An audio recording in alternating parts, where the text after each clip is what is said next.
All right, I'd like to call to order the regular meeting of the Solvang City Council, July 13th, 6:30 p.m.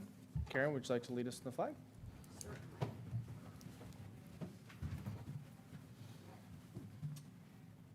I pledge allegiance to the flag of the United States of America and to the republic for which it stands, one nation, under God, indivisible, with liberty and justice for all. All right, we'll start with a roll call. Mayor Pro Tem Clark, I'm here, and hi, Jeff and Lisa. Councilmember DeJarnius. Here. Councilmember Johnson informed me that he's not here today. He's out of town. Councilmember Waite. I'm here, and I wish everyone was wearing the masks again. Mayor Toussaint. Here. All right, with that, we'll move on to public communications, written or verbal. Could I get the criteria read out?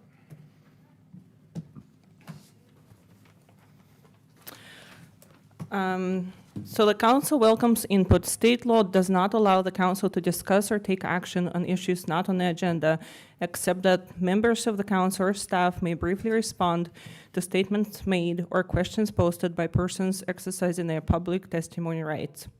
Staff may be asked to follow up on such items. Due to COVID-19, public participation can be provided by phone and Zoom. The city is also allowing in-person participation while maintaining social distancing requirements. The city had temporarily allowed for public comment to be submitted via email to be read into the record. Due to shortage of staff and other available options for participation, the city is no longer offering this option for public participation. We can take in-person public comment on items not on the agenda now, and then follow up with participants on Zoom and phone. Okay, so we'll start with in-person public comment. I'm not sure who's feeding that. Looks like Bruce Porter's here. Please state your name. Good evening, I'm Bruce Porter. I live in San Ynez, and I'm here by the request of the commander of the VFW post of the San Ynez Valley. So just want to return to the Veterans Memorial Building for just a second. Like I read last time to you, this is from a court opinion on a previous thing that happened with the Veterans Memorial Building here in California. The legislature had in mind the double purpose of serving the public interest of the county by providing for the erection of structures where the thought of patriotism might be given wider currency, in addition to veterans associations using the building.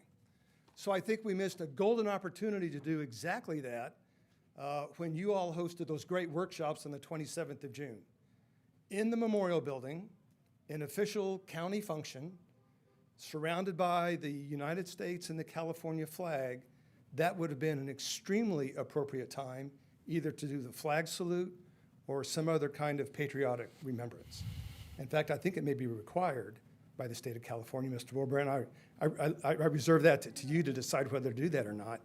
But it gets back to, what is this building really all about? It's not just a community center. It's not just a place for veterans to meet. It's our version of the Washington Memorial, the Jefferson Memorial, the Lincoln Memorial, all rolled together on a very small valley scale. So the good news is you know, when there's kind of times of crisis, a lot of good ideas come out, whether you agree or disagree with the major project. I see a lot of great ideas on how to improve the current building, improving its ADA status, improving its structure, putting in more bathrooms, having more patriotic events there, or making every event there have at least a little bit of a patriotic component as well. So I'd ask you to, as you think about that building, think about its purpose. It wasn't just dedicated, it was consecrated. And every time you have a meeting there, it's overwatched by more than 1,500 veterans buried in our cemeteries here in the San Ynez Valley, and 18 of those died in combat, so that we all may be in this room today doing your democratic duties. So I ask you to continue to remember that, and I thank you for your time. Thank you. Thanks, Bruce. Next speaker.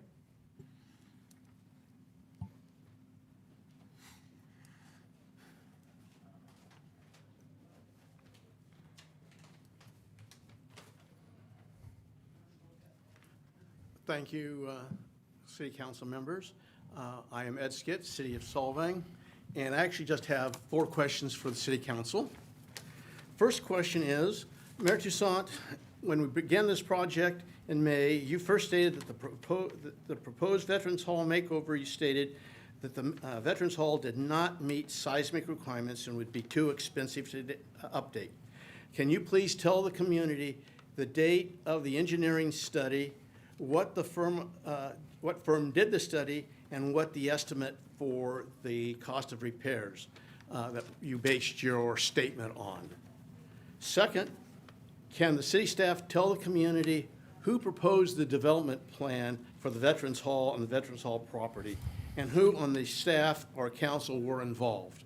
That was a huge major picture with the 4-story apartments, the hotel, tearing down the mem hall, and the new revised one is tearing down part of the mem hall. But there was no proposal that went before the BAR because you eliminated the BAR, and the Planning Commission really had no input on it also. Also, can the city staff clarify if the Veterans Hall property is to be sold to the developer? Is it going to be leased to the developer? Or is it going to be a joint venture between the developer and the city? Who is going to have control of the property if you run through with your project? And finally, these first 3 questions can be answered very short, very easy. You should have that information on hand immediately. You have your acting planning director. You must have had some information to come up with the statement that the building did not meet seismic requirement.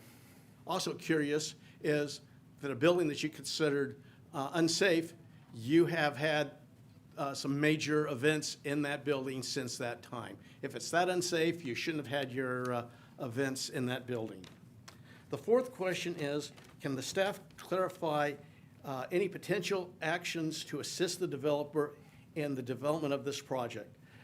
This includes, but not limited to an expediting the zone change, modifying the height restrictions, and other requirements that are currently on the city books. I thank you very much and have a good evening and enjoy the rest of the day. Thank you very much. Thank you. Next speaker.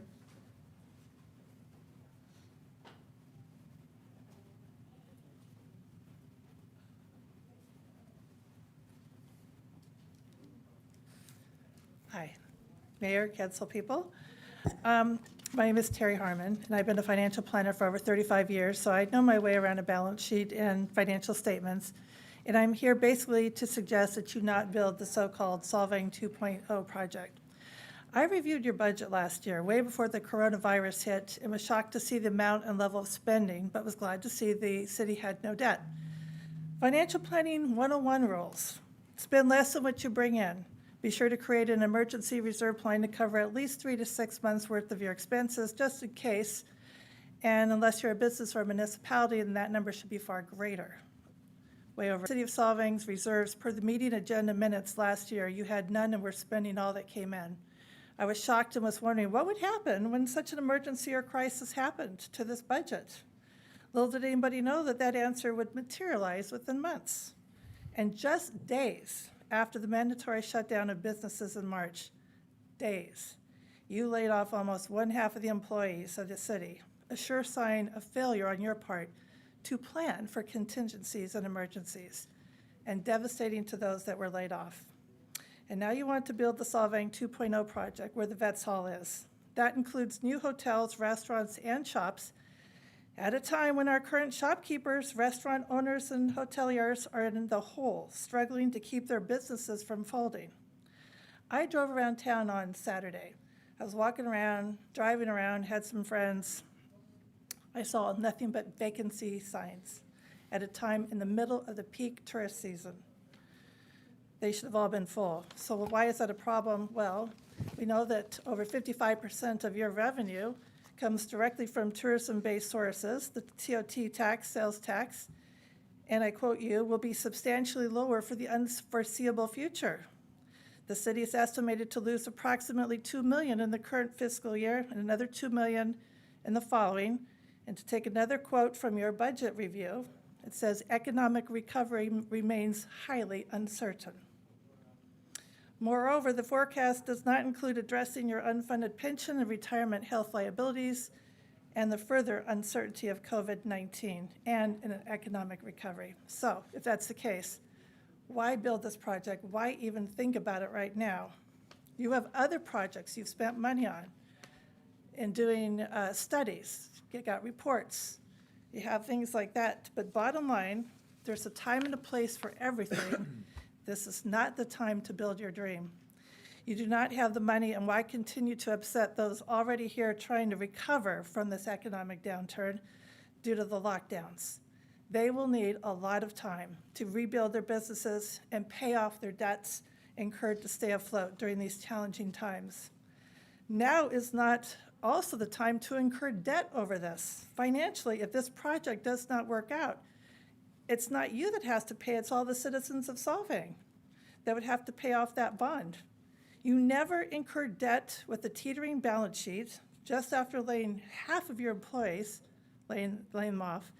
And when it's projected, you will continue to lose revenue, about $6 million per your forecast over the next couple of years. You do this project when the economic uncertainty has passed, when the economy recovers, when people are traveling, staying over in Solvang, when your other projects that are more important to the city are done, and when the city coffers are flush with plenty of reserves to allow you to go through another financial downturn without laying people off and without the threat of filing for bankruptcy, which happens when you overextend. So when the hotels are constantly full, businesses back to profitability, and the appropriate reserves banked, then possibly consider it. But not now, for all the reasons I listed and for all the other reasons the other good citizens have presented in protest as well. Thank you. Thank you. On that note, I actually really value Terry Harmon's comments. I'd like to know the date at which Solvang actually adopted a balanced budget. I bet it's far before this council ever showed up. Next comment.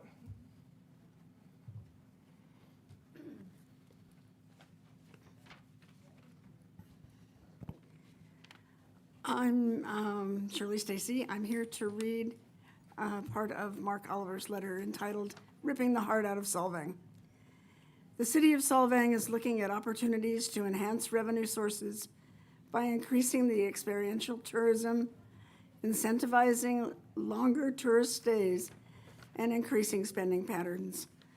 In order to facilitate this objective, the city is proposing to raise the village's beloved Veterans Memorial Hall, built in 1936, the County Superior Courtroom, the Sheriff's Substation, the Public Library, the 3rd District Supervisor's offices, the Senior Center, plus adjoining parcels, and replace them with a privately developed shopping mall.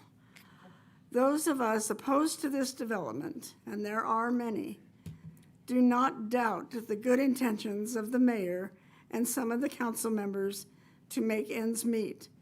But this proposed development is a prime example of poor judgment and planning. Thank you. Thank you. Next speaker.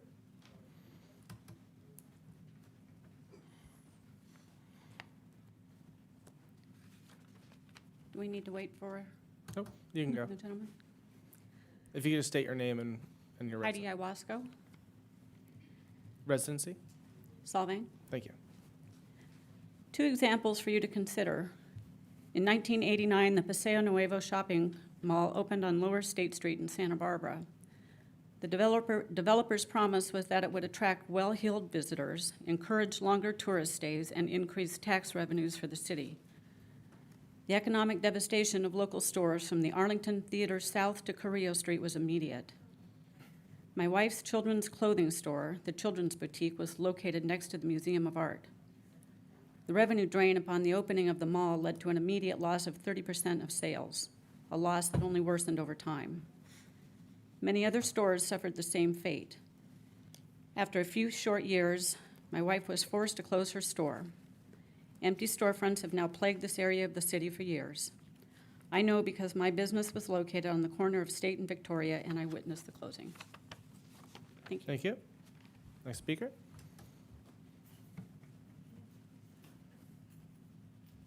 Hello, I'm Jeanette Richardson, live in Solvang. I'm going to continue on. Take the example of a mistake closer to home, the development of the outlet center. Once again, promising increased tax revenues for the city, the developer filled the outlets with national brands. However, visitors did not flock to the outlet because they didn't come to Solvang to go to an outlet.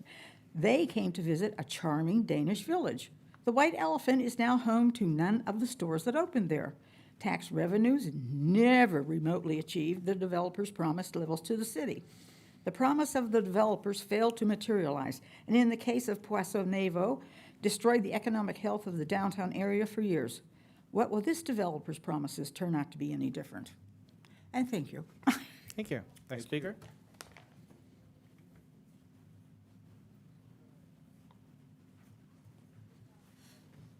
Hello, thank you. My name's Rena Vandekamp, and I'm in Solvang. So my friend now runs the family store in Solvang with her sister, founded by her mother, Doris Christensen Mitchell, a Dane, who moved to Solvang in 1935 as a child. Solvang's children's shop has been in business 50 years this year, begun 1970. Her family has known most of the owners of long-time, locally owned businesses for decades. Like the owners of those businesses, the family is appalled by your proposed development. The city council members should ask themselves these 3 questions. Who know the importance of paying customers better than those who run the retail stores? Who knows the visitors better than the hoteliers that manage the accommodations? Who knows the village of Solvang better than the citizens who live here? These voices are voices that must be listened to. These voices whose messages are the most valid and most important to preserving and promoting the heritage, culture, and not the least, the profitability of Solvang. These voices do not want them all. Thank you for your time. Thank you. Next speaker.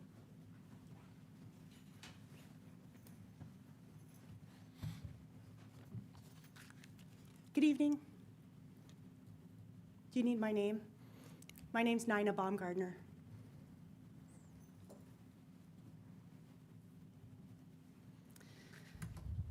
So, how many cities in California are like Solvang? Solvang is not like other cities, and the citizenry like ever enter into such a contract. The appearance is unsavory, and the implications are the council has been bought and sold. And at most, the council is corrupt, and at the least, ignorant of the impression given to the public that their actions are suspect. It is entirely unnecessary to conduct business in this fashion. Thank you. Next speaker.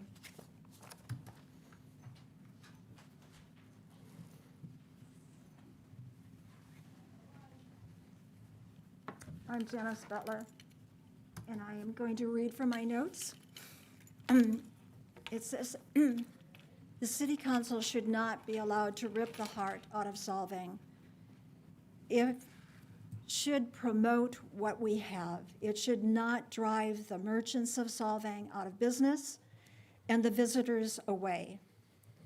A shopping mall where the Veterans Memorial Hall might, mind you, these veterans gave their life for us, and the surrounding area is located, is not the solution to the revenue problems, nor is redesign in the park any other of the proposed changes.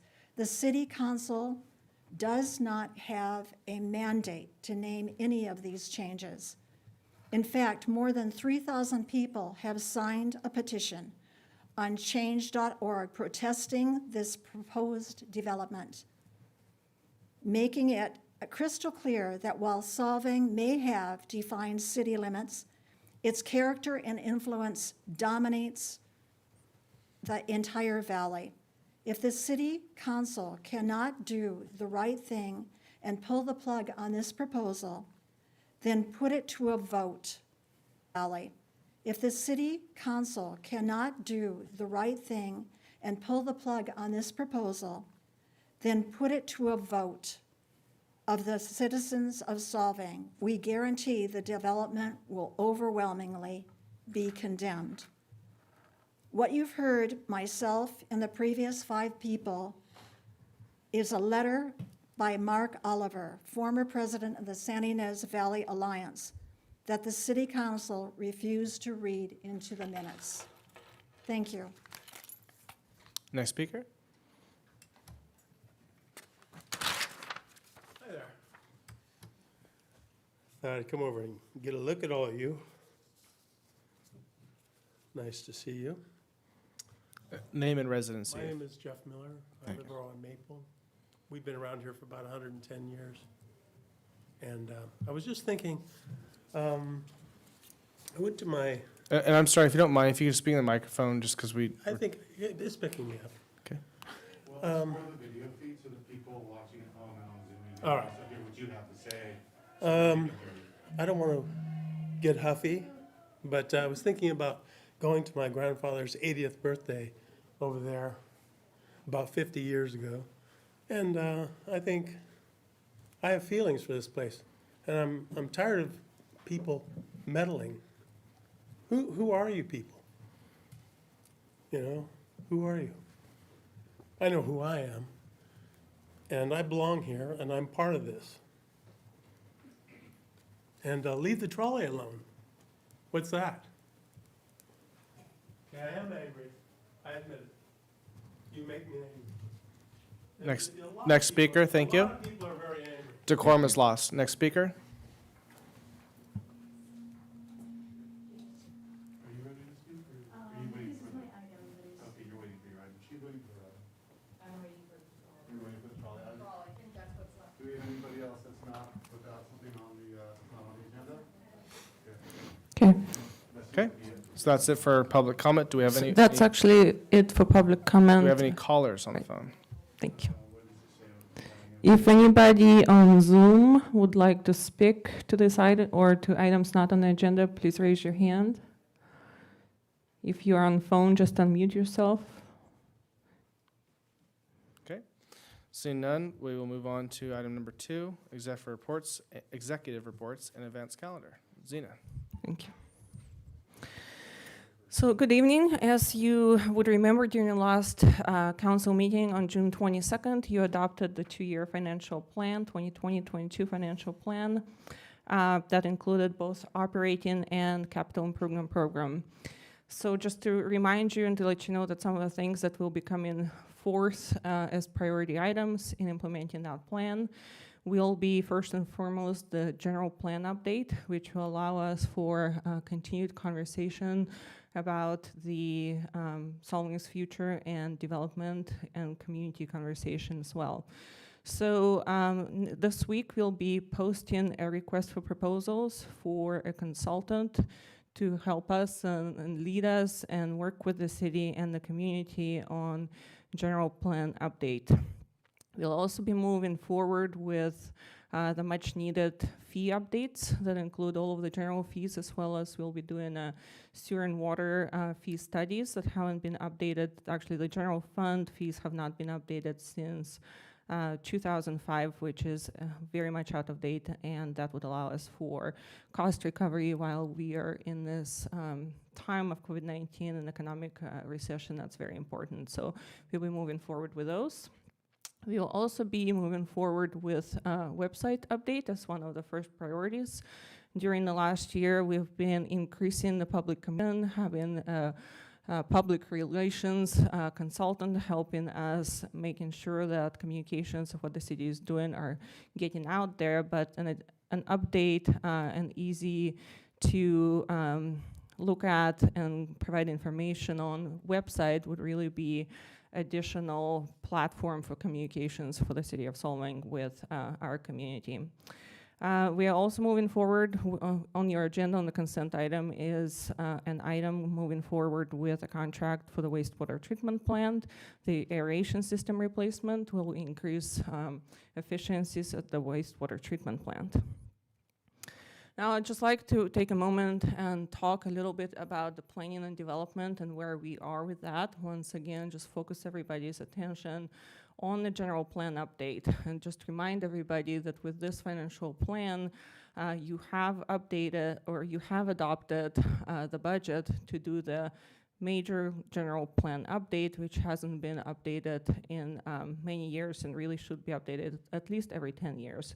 So within the first year of the financial plan, we actually have planned an update to the land use element, to the circulation element, which would also include the parking, and then also housing element and design elements. And all of that conversation can really help with the community engagement and that visioning process for the city of Solvang with the type and sort of medium, large, slow development conversation with the community back and forth, and would really help us with coordination of some of these larger projects that may be coming to the city for consideration. We also will be providing with an update on planning and building and the current processes and procedures. As you know, with COVID-19, we had to change how we do business in planning and building and really kind of skim down, but I think it is very important for projects that are going forward right now, especially in this economic recovery situation, for us to be able to communicate clearly with the community on how to apply for those permits and how we would be processing those within our planning and building department. So those updates will be posted online and also have postings on outside of the door, so it's a little bit more clear for people on how to go about moving their projects.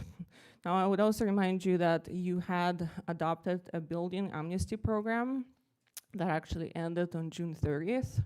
So we'd be coming back to you with an update on the amnesty program and how that worked, and seek direction from you whether or not you think that that might be something that might be useful for our community to continue to bring into compliance without any penalties some of the building permits.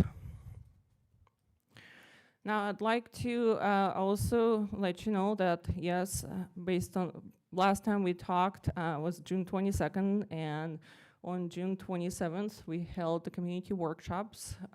They were full in attendance. We could only accommodate 50 people in each session, so all of those 3 sessions were well attended.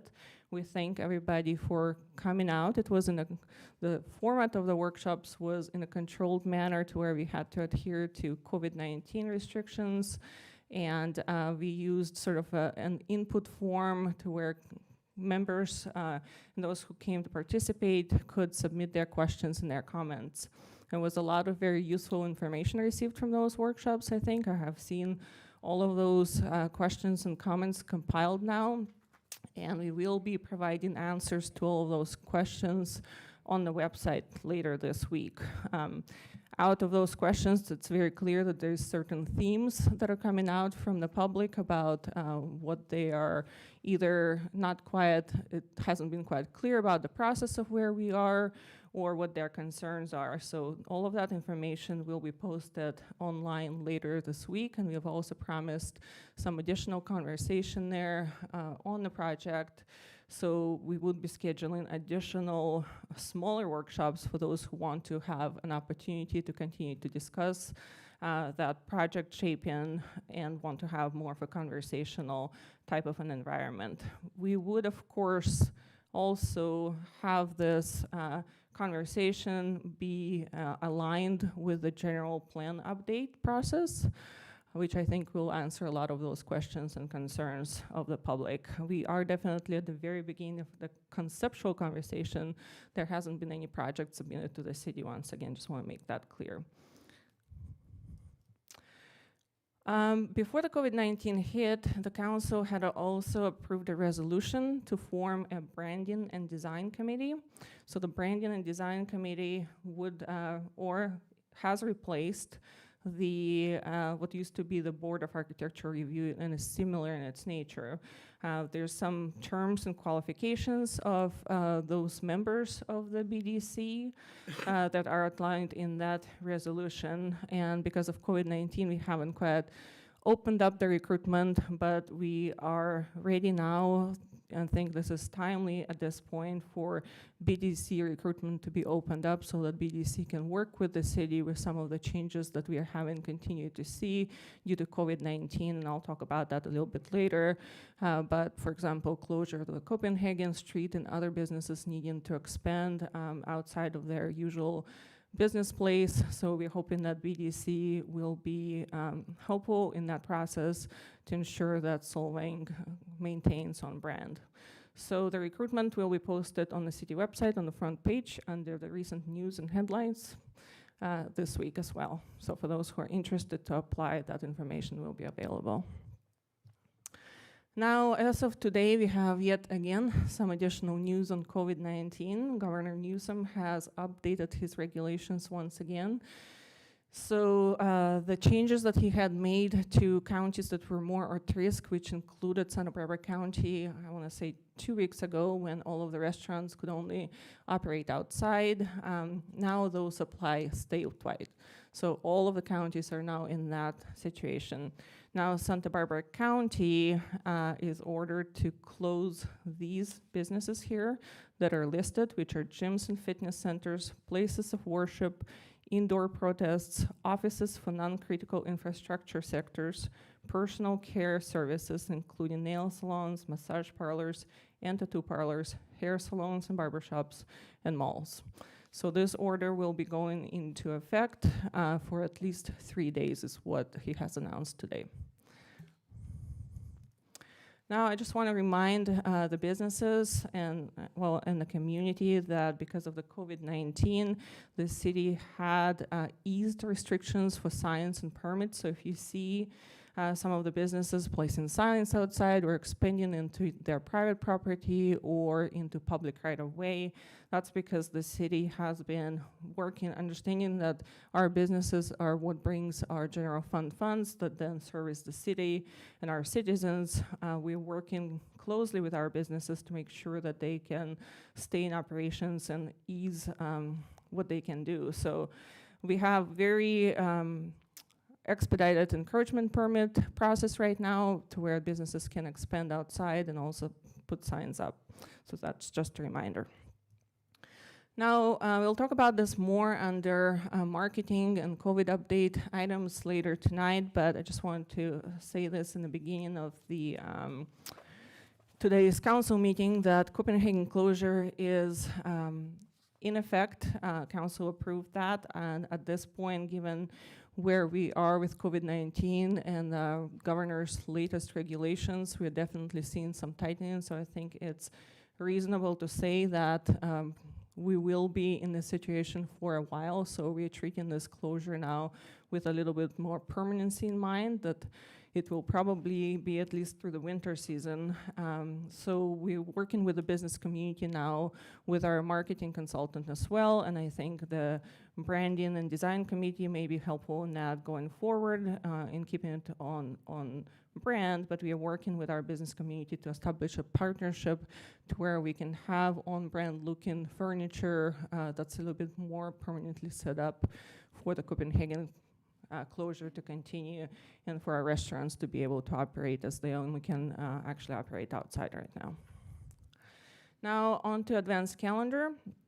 We will be, as I said just a little bit ago, be coming to the council with an update on planning and building processes and procedures, so it's very clear for everybody how we are operating that department, how we are processing applications, and making it very clear while we're in this COVID-19 state and also in the process of implementing the permitting software, which will really take us to the next level. But right now we have to kind of come up with intermediary processes and procedures and make it easy for folks to apply and move their projects. We'll also be, as council requested, have someone from the county, from the Sheriff's Department, join the council next time with a presentation on the Sheriff's Department contract model. And then also by council request, we will be having a representative from CalPERS also speak to us about some of those, what the CalPERS is experiencing, especially now with the COVID-19 impacts. Now we'll also be coming forward with approvals on certain contracts for 2020-22 financial plan. As you know, contracts over $50,000 by council policy, which council can amend, but contracts over $50,000 go through an RFP process, so we'll be pushing some of those forward. We'll also come back with the last fourth quarter financial update for the last fiscal year, 2019-20, when we'll take a look at how do we compare with what we were estimating compared to the actuals coming in on our TOT collections as well as sales tax. And then just to remind, or actually it's scheduled for a public hearing, but we do have another animal drunk convenience license applications from DoubleTree Carriages. So that is scheduled to be heard on July 27th. And that concludes my report.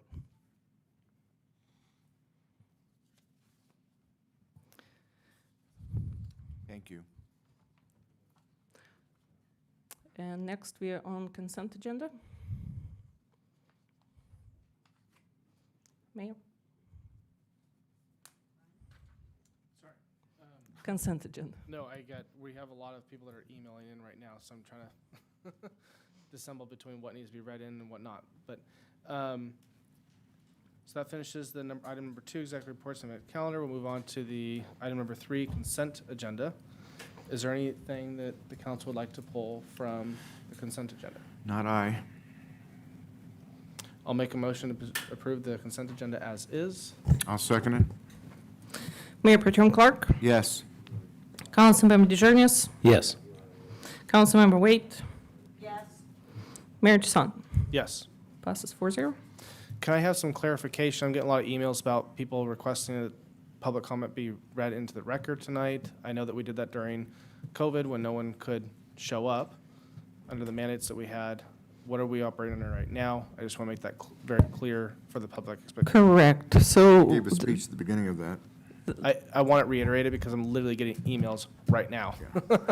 So during COVID-19, we temporarily, when we completely closed the city hall to any in-person public participation, we came up with an alternative, basically, And venue. that wasn't necessarily just us. That was mandate that the city's under. It wasn't a mandate. It was actually, we modeled it after the county of Santa Barbara. The mandate actually was public comment in person, but there's definitely no mandate in having public comment read into the record. And now that we are opening up a little bit to public participation with following COVID guidelines for in-person public participation, and we also offer Zoom and phone options for public participation. With this round of council agenda, the instructions stated that we are no longer going to do read into the record of letters. So people can call in or So Zoom they can in. write in like they normally can do anytime, any Right. time of day, they can write in. Or they can show up to a meeting and make their public comment. Or they can call in right now, which the call-in is something that we offer now additional to what we've even offered in the past. So we have more opportunities today than what we've ever had in the past. True. Thank you. And do the letters go into, actually still go into the record whether they're read or not? They do go into the record, so they're distributed to the council and they're available to public for public review. Okay. And Zoom. And Zoom. So. Okay. All right, so with the consent agenda, now that's clarified, no one wanted to pull anything, I'll make the motion to move the consent agenda as is. You Oh, did we already? Okay, so then we'll move on to the public hearings. We have item number 4, Solvang trolley license renewal and ordinance amendment. So I will start with a report on this. What you have here today is an application that was submitted by Solvang Trolley for renewal of their license. Their license expired on June 30, 2020. The recommendation is to hold a hearing to consider the renewal of the horse-drawn convenience license and the motorized trolley tours license for Solvang Trolley Company. Just as a matter of background, so that everybody is clear as to why we are having to have this hearing about the license, is that the city ordinance 4.1 requires that the city council approval for animal drunk convenience license. The city manager is not authorized to approve that. It has to happen at the city council. The application contents are described in section 414, which are quite detailed as to what needs to be submitted to the city manager and the city clerk. Once the application is complete and is received, the city manager, city clerk shall accept the application and schedule for a public hearing, and a 10-day noticing requirement is required. So Solvang Charlie submitted application on June 16 in accordance with the section 414, and it was set for the first available council meeting, which is why we're here today. Now, this is the exact language from the city ordinance regarding the purpose of it, and I just will read through the highlighted paragraphs here. As the city has become a major tourist attraction dependent on its Danish theme or motive to attract and promote tourism. Well, I'll have to skip. Basically, it states that the Danish theme and attraction and the carriages were important for the business, but without regulation, any more drunk conveniences can create traffic hazards and congestion and pollute the streets with animal droppings and urine. There is the additional danger that animal drunk conveniences may not observe all traffic rules and regulations, as well as not give proper care to their animals, create parking problems when on and off loading passengers, and thereby create health and safety problems.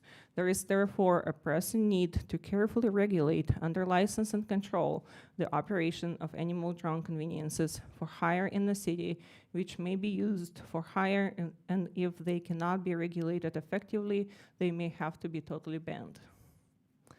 So there is also very specific language in the ordinance for the city council to be considering as you approve a license.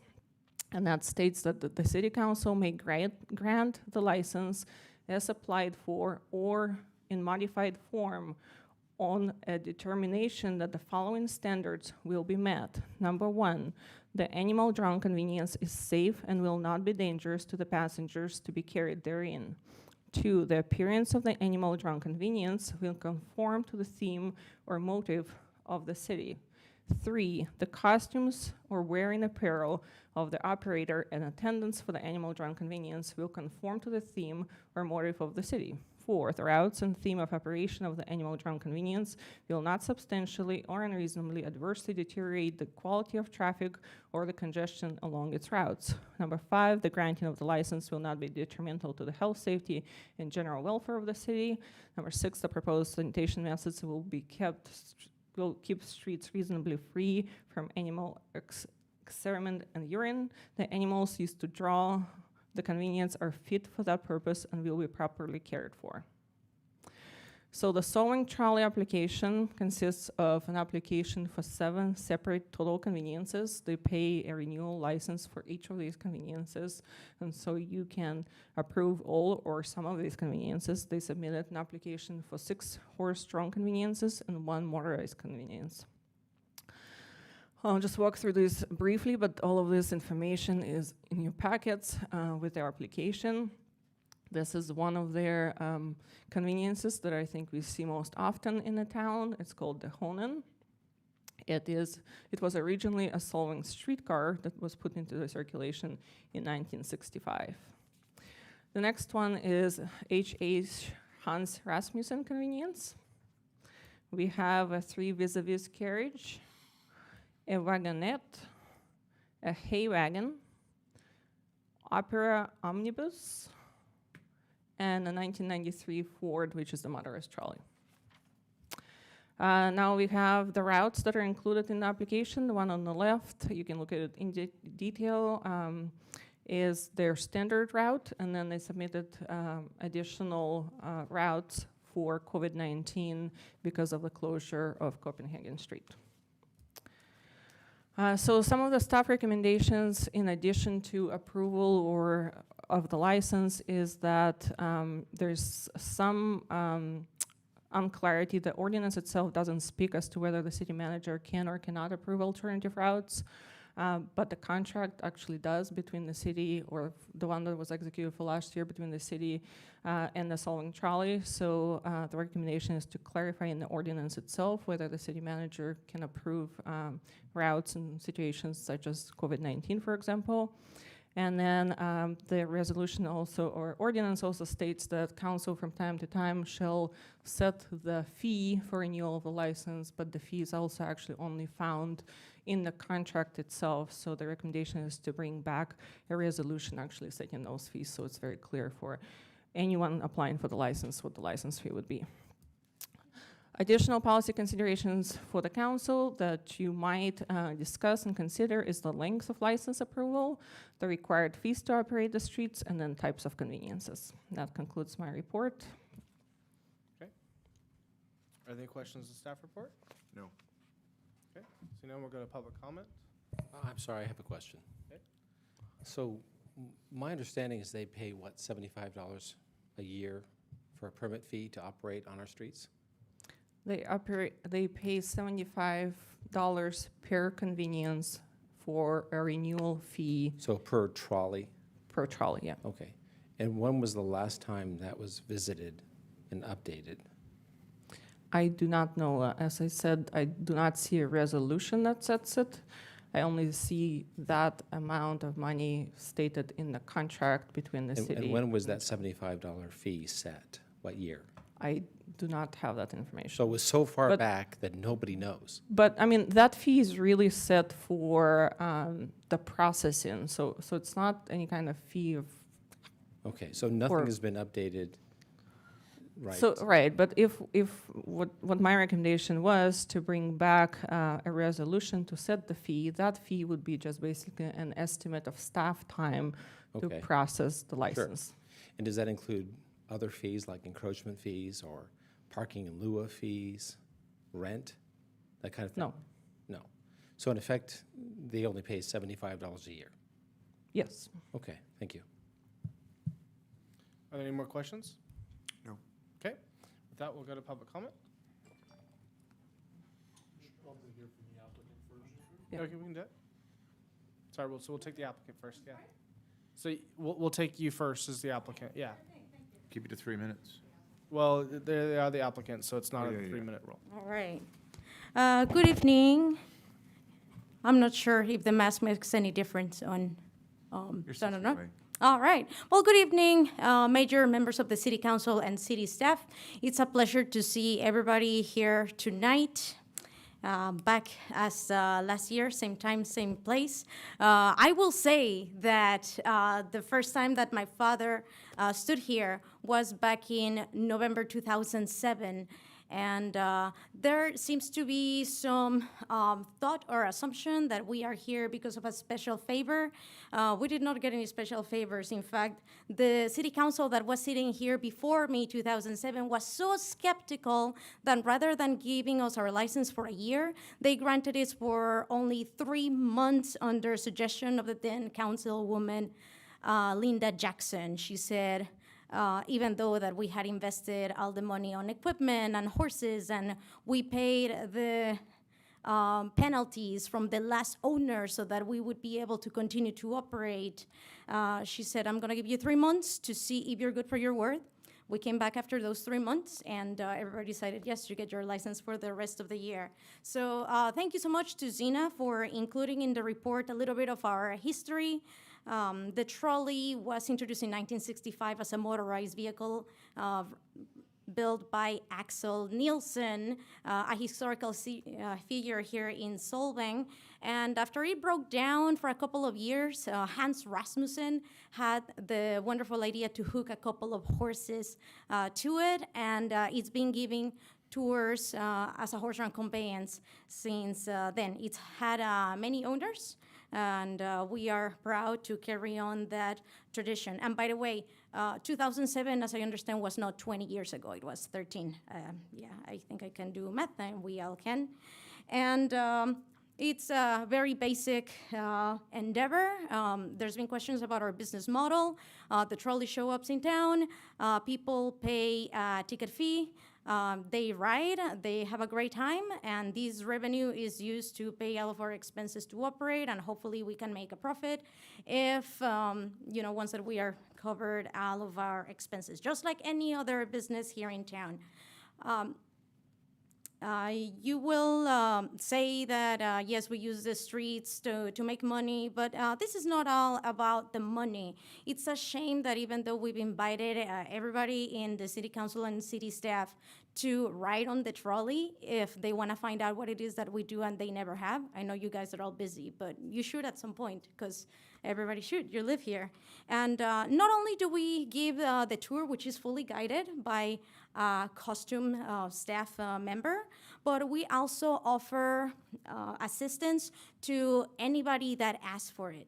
Absolutely anybody can benefit from the trolley to use it as a photo op, post it, take a picture, make a TikTok, and put it all over social media, giving us free advertisement all throughout the world.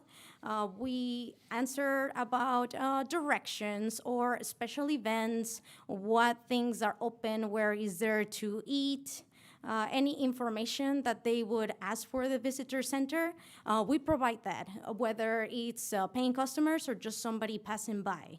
And that's not only limited to when we are out in the streets, but also on my phone lines. The last 4 months, I have been answering questions about who is open, where can I go, what are the procedures. And I will never say I can't help you to anybody. I am happy to help because my livelihood depends on this city. I am proud of being a resident of this city, and I want everybody to have a wonderful time. So the trolley is clearly modeled after an old Danish streetcar. I love to have it in top-notch condition. I haven't remodeled it since 2012. I would love to remodel it soon, but when there are rumors that we are not gonna get our license, it really makes me skeptical about spending $20,000 on remodeling a historical piece of equipment that needs to be done right if the next year I'm not gonna be able to operate. I consider it very important to uphold our history. Somebody might think that they would prefer fairy tale style carriage better. They want it to look like the one at Disneyland. And while I can understand that we all have different tastes, I would say that if somebody looks at our mission and they decide that they would like a Gothic style cathedral better, that's not a good enough reason to knock it down and remodel it. Or how about the Mermaid Fountain? You don't like the Mermaid Fountain the way it is, so you're gonna put Ariel better because it looks more aesthetic. These things are there because they have a significance. I don't believe anybody here thinks that it's reasonable that all of the historical monuments right now are being torn down because somebody might not agree with what they represent. It's very important that we keep this history. I would like to say we never operated outside of our contract. This morning, I had the pleasure of waking up to a slandery piece of information. And normally, I would not address it. But some of the thoughts there have been echoed by some of the city staff and city council members. And it gives me a reason to worry because I've seen a lot of things that haven't been seen before. I will start with Jewel Fest on 2018. Back then, the Visitors Bureau Director, Tracy Farhad, called us up, and she said that the council was gonna ride with us on the trolley. So we showed up to our lineup. I remember Tracy was there. We waited, and nobody showed up. And later on, we saw all of the city council riding on the Mokes. We figured it was probably a misunderstanding, a miscommunication. But then 2019 rolls up, and I have to come back here for a renewal of my application. And the renewal then fell through the cracks because everybody was busy firing and hiring new city staff. And even though I submitted my letter of intent to renew months before June, it wasn't until July 11th that I got a letter saying when our meeting was gonna be scheduled. Back then, somebody from Public Works gave me a letter saying that they would grant us permission to work even though our license was expired. This year, I requested the same, and it was not the case. They were told that nobody had authority to do that other than the city council. And we honor our contract. We're good for our word. We don't want to break. Excuse me, because everybody get off their devices. Thank you. Our time is very valuable. I think if we all made the effort to be here, we should all pay attention, be good Stoics. So I even lost track of where I was going. So anyway, this year, when I asked to have my license renewed back in May 2000, in May, the 14th of May, I checked back on June 8th because I hadn't heard back of when we were going to have the hearing. And it wasn't until the 15th when I was told that I was supposed to submit a full application. I have never had to submit a full application every time that I am here. I think that you can look back at the previous application and see what we write and what we wear and what routes we have. If I need to submit an application every year, I will do it. But I need to know. And the day before something is due is certainly not the time to say that. Once that we came up here for renewal, we were instructed to provide a case study to see if we really belong in town. And so I put the packet that you see today. It shows that the trolley is a historical piece of equipment. It's been featured in many publications. Last Christmas, it was mentioned that a spot on national TV was worth tens of thousands of dollars. We have done that several times. We were in Despierta America in Univision. We were in Carl Weathers' travel show, and we have even been in game shows that are featured in China and overseas. And we would love to do those again, but I haven't seen any of those come by since the Visitors Bureau was defunct.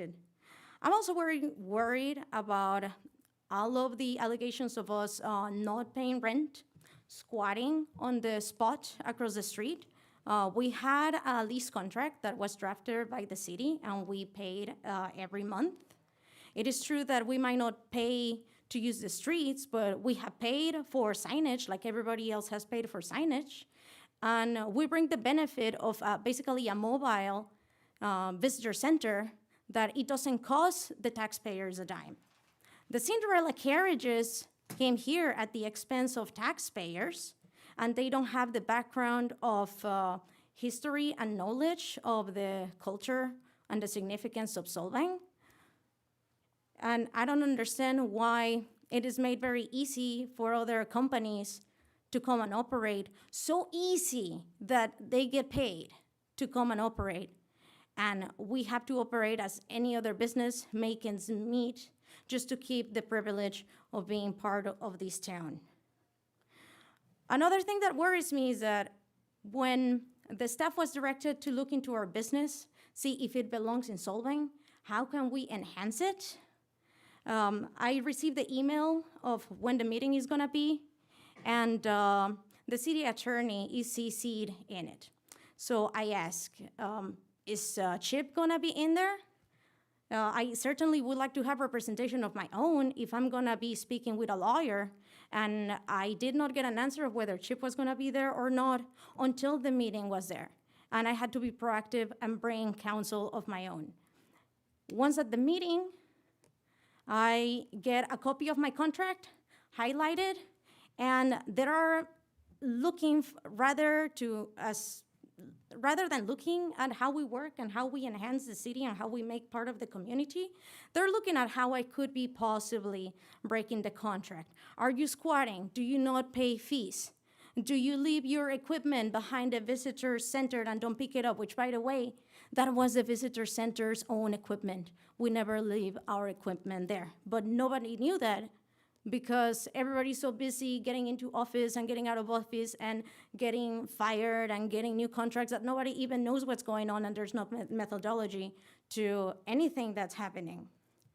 I had never had the need to hire an attorney to deal with the city. It was, we have always met with the city manager.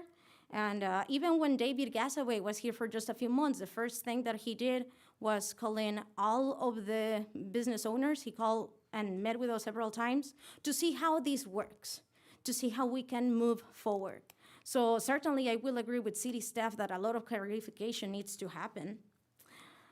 I am very worried about all of the hearsay. I've heard from many residents that Mr. Councilman DeJarnis intends on not renewing our contract.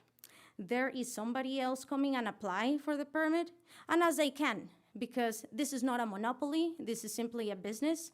Anybody is free to start a business, and as they apply for an application just like we did, and they certainly have. We have had competition. Jack Vance, they're one of this company when David Esdale owned it, and they don't stay because it's a darn hard business. And probably even economics dictates how many businesses can there be. I don't know. But if they're gonna come in, they should certainly be known that they're not gonna be the only ones if we're gonna get our license back. And if it already has been decided that we're not gonna get our license back, it should have been decided before this meeting. And the other thing that worries me, there are a lot of worries. There are a lot of things to worry about during this time of COVID. Whether I have a right to work or not shouldn't be one of them. As we are adapting, just as everybody else, to come back to work, the streets are closed to allow for social distancing. We understand everybody has to make compromises. We're looking for places where to park. And the first thing that I see on our very first day to come back is the city attorney taking pictures of us. So is he gonna be working on compliance as well? Is there a proactive effort of us doing a mishap to get us in trouble? I don't have a single letter from the city saying that we have broken the law. I haven't accrued any fines like some of these publications state. So I don't understand why city officials whose time is limited now that there's almost no staff left in the city, that they would spend their time following us around, taking pictures of us to see how we mess up. Traffic congestion, well, certainly nothing will create more traffic congestion than closing the streets. And now everybody has to use Mollyway as a through street.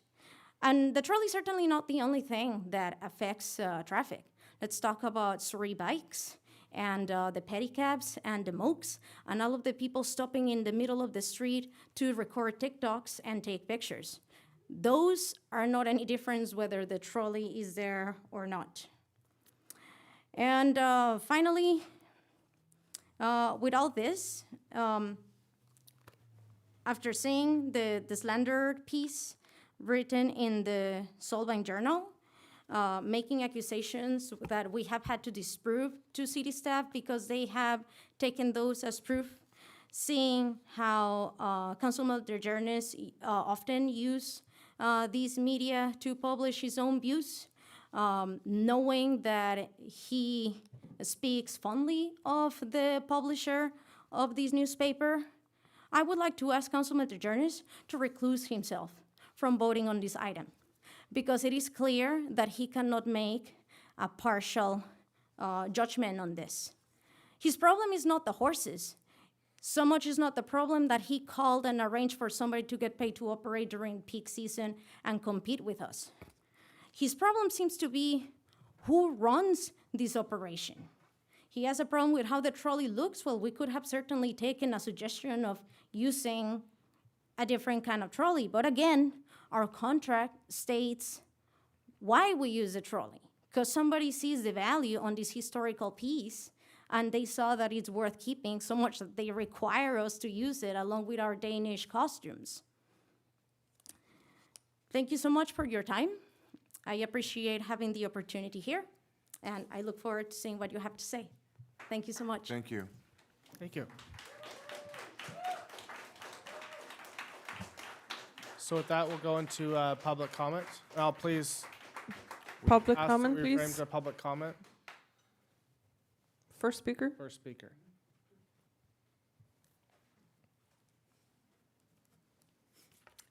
Diane Mazer, Solvang. First, the Solvang City Council wants to remake Solvang into a European city. Now it seems they want to introduce a bit of Anaheim into the mix. I'm talking about the Disney-inspired Cinderella carriage that would replace a time-honored tradition and long-standing business, the Solvang trolley. I'm here to tell you, City Council, that we do not aspire to be a European city or Anaheim. Tourists come for the small-town experience that is Solvang. Disneyland has no place in a Danish town.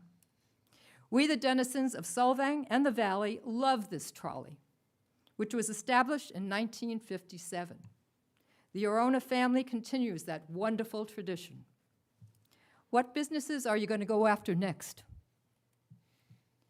Meanwhile, our concern is for the Oronas and the uncertain fate of the wonderful gentle giants, the Clydesdales, those wonderful draft horses, who are all rescues, as well as for all of us citizens of Solvang and the Valley. Remember, Cinderella's carriage turned back into a pumpkin at midnight. I fear the same fate awaits our little town. For God's sake, do one thing that's going to make the citizens of Solvang happy. Renew the Orona's license for that wonderful trolley. Thank you. Thank you. Next speaker. Next speaker.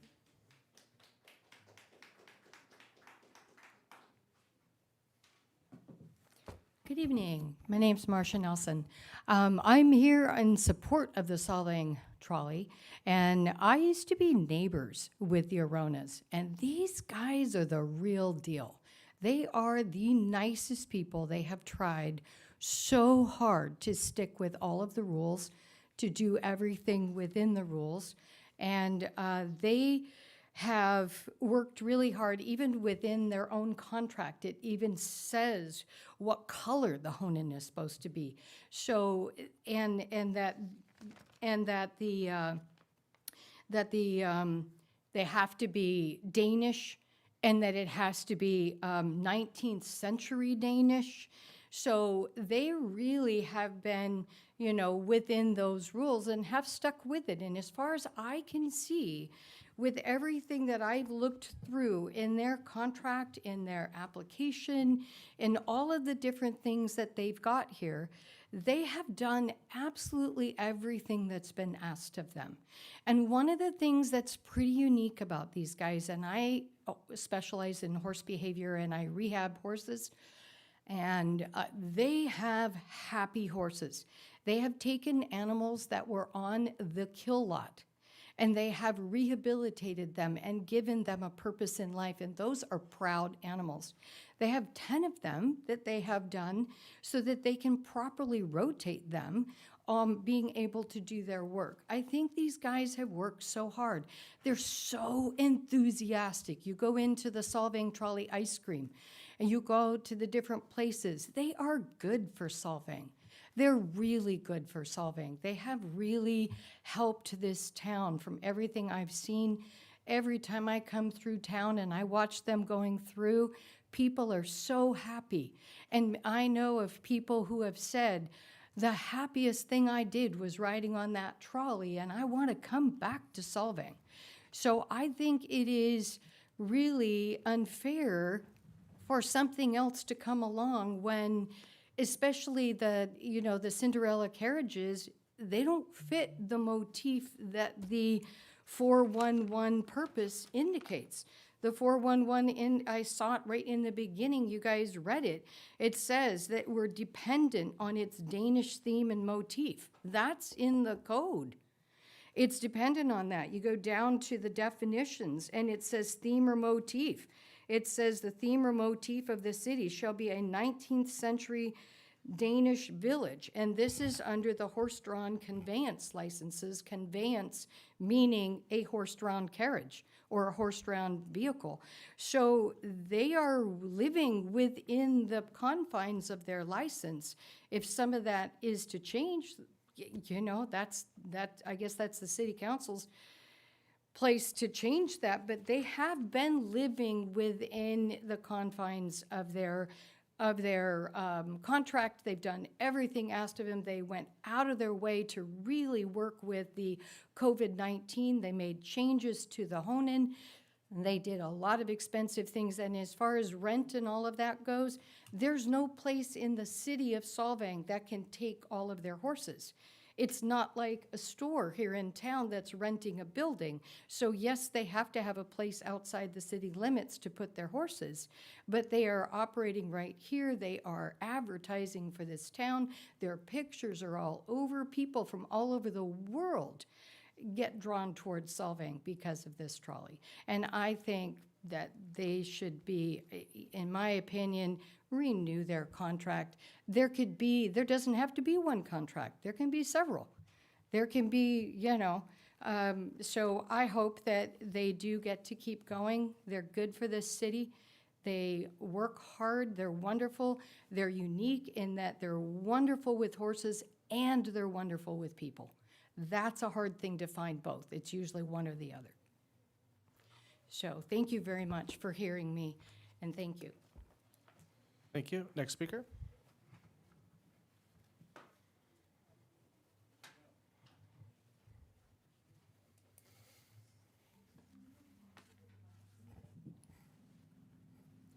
Good evening, council members. I'm Nancy Hunziker. I live right here in Solvang, or just slightly out of it. And as a lifelong horsewoman, on behalf of the large St. Ynez Valley equestrian community, I'm here to speak in support of the Arona family and their horse-drawn trolley. Horses and fine horsemanship have a long history in St. Ynez Valley, stretching back hundreds of years. In fact, our valley is home to at least 53 different breeds of horses and a wide variety of breeding farms, training centers, veterinarian clinics, as well as hundreds of owners, riders, and competitors. The horse-drawn trolley is an integral part of the charm and magic of Solvang and has been for decades. The trolley and its horses serve as wonderful ambassadors for the thousands of horses resident in our valley. I remember, as a very young child on our trips to Solvang, being enchanted by the beautiful horses pulling the trolley. The trolley and the Ranchero Vistadores Horse Parade are my most vivid memories of Solvang, memorable to me because they involved horses. Horses are magic for children. For many children from an urban home, a working carriage horse in the city is their first exposure to this large and magnificent animal, and it is always an unforgettable moment. Solvang has diligently worked to preserve and enhance its Danish heritage over the decades. The Solvang trolley, with its beautiful draft horses, is a treasured part of the living history of our town. And to this day, I smile every time I see it going down the street, even if that means I have to stay in my car a few more minutes and wait for them to pass by. The Arona's horses are always in excellent health, with well-groomed, shiny coats, good weight, clearly happy doing their job, they're calm, and they're well-mannered. The family are terrific members of our community, and they've often contributed above and beyond their various businesses with wonderful and creative projects such as Fairy Fest and the Storytelling Festival. I urge you to renew the Arona's license without further delay. Additionally, as a local business, please give them a fair chance to bid on future special events, such as Yule Fest and so forth.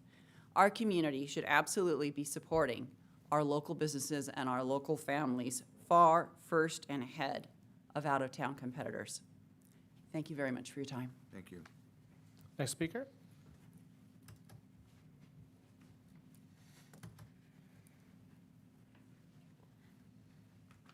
Good evening. My name is Marion Hallam.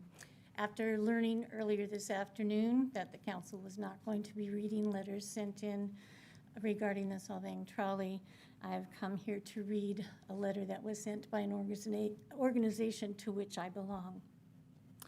City Council members, the Flora Danica Lodge number 177 of the Danish Sisterhood of America urges you to approve and renew the license for the Arona family to operate the Solvang trolley. The Solvang trolley has been a favorite activity in our village for generations, delighting both tourists and locals. The fact that the tour involves a ride in a replica of a 1915 Danish streetcar, as well as a live narration of Solvang's history, adds to its unique appeal and importance. The Flora Danica Lodge 177 has been supporting our community since 1965. As an organization with the mission of strengthening, maintaining, and preserving the Danish culture and traditions, our lodge believes it is vital to continue this proud tradition for generations to come. On behalf of the nearly 6 dozen members of our sisterhood, we ask you to save our Solvang trolley.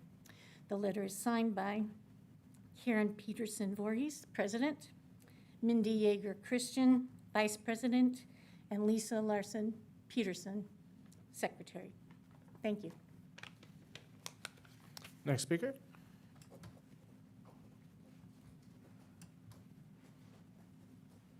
Hello. I'm just sharing this. This is a painting done by my partner, Amy Parker, who's a veterinarian here in town and also a painter. What is your name? So I'm sorry. My name is Joy Cully. I'm the owner of Solvang Spice Merchant and Great Dane Guest House. Thanks for giving me a couple minutes here. As I was saying, my partner, Amy, who's not here tonight, I can wait till I've got everyone's attention. Thanks. The painting was in one of our guest cottages. We rent vacation rentals here in Solvang, and I also own the spice shop, as I mentioned. We're going to give this to the Arona family this afternoon or this evening. We live right around the corner on First Street, right in the heart of the TRC. And for the 7 years that we've lived here and worked very hard to improve our home and our neighborhood and to contribute to the spirit of the village, we've watched the trolley bring countless visitors by our house. We've hosted hundreds of tourists at our guest cottages, all of whom we have encouraged to ride the trolley, and many of whom have stood at the foot of our driveway in hopes of seeing it go by. We've had a number of them comment that they appreciated the recommendation and had learned so much interesting history while taking the ride. The tour guides on the trolley are a wealth of local knowledge, and Amy, who grew up here, admits that she learned a lot more than she expected when she took the ride. This is the first thing we do with guests when they come to visit, and our friends and family always look forward to taking photos with the horses and cruising around town. I'm not really sure why there is a tone of displeasure by the council in regard to the trolley, especially considering the decades it's been in service as an integral part of the spirit of Solvang. Perhaps it's felt that the horses aren't well cared for or are suffering some kind of inhumane treatment. Amy, as a veterinarian and avid horse person, disagrees with this sentiment entirely and regularly points out how healthy and happy the horses are as they are setting out for their day of work. I've also heard rumblings that the trolley is in disrepair. If it's the opinion of the city that the trolley needs upgrading, then I would ask if this has been made a requirement for license renewal, and what, if any, help has the city offered in the way of supporting that endeavor. I expect the council and city manager to get behind any movement which would help the Arona family meet that goal, whether by supporting fundraising efforts, promoting the trolley through social media, offering them a bid for special events, and et cetera. We're all aware that keeping the integrity of a town like Solvang is a joint effort by government officials, business and owners and residents. This really isn't just about supporting a locally owned family-operated business, which, in my opinion, should be the first priority of the city, but it's also about preserving the history and the heritage of Solvang. And as a result, I urge you to not only renew the license for the trolley, but to also renew your support for this wonderful local business. And I just want to leave with 2 questions I may not get an answer for, but I'm curious, when was the ordinance on the horse-drawn conveyances drafted or revised? And if the Cinderella carriages are able to do business here, which I don't agree or disagree with, frankly, I'm curious if they will be stabled with the city attorney again. Will he be making a profit off of that? So these are just questions that are curious to me. Thank you for your time. Next speaker. Mr. Mayor, do you mind if I answer that last question? You would like to answer that question? Then Yeah, I want to note, as with many things here in Solvang, I contribute things because I live here. My family has actually raised horses here for over 200 years, and I have horses at home. I love Yule Fest as well. I have kids who love Yule Fest, and I donated my stables to allow the carriages to stay there for a few days over Yule Fest, and I do find it just a slight bit offensive, this constant idea that I'm somehow profiting and trying to destroy Solvang, because I'm not. I love it here. We're all getting it, Chip. We all love it here, and I just wanted to dispel that most recent little rumor. Thank you. Next speaker.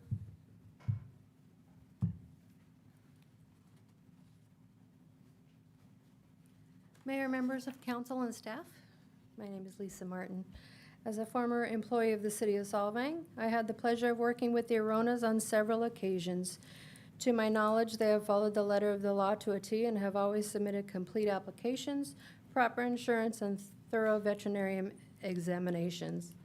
They love the city of Solvang, and their love for their animals is obvious. I remember that when I first started working in Solvang and noticed the horse trolley. Being a horse person, I was super pleased to see the special rubberized shoes on their horses. It is clear that the Aronas make every effort to make their horses comfortable, and it costs them a significant amount of money to do it.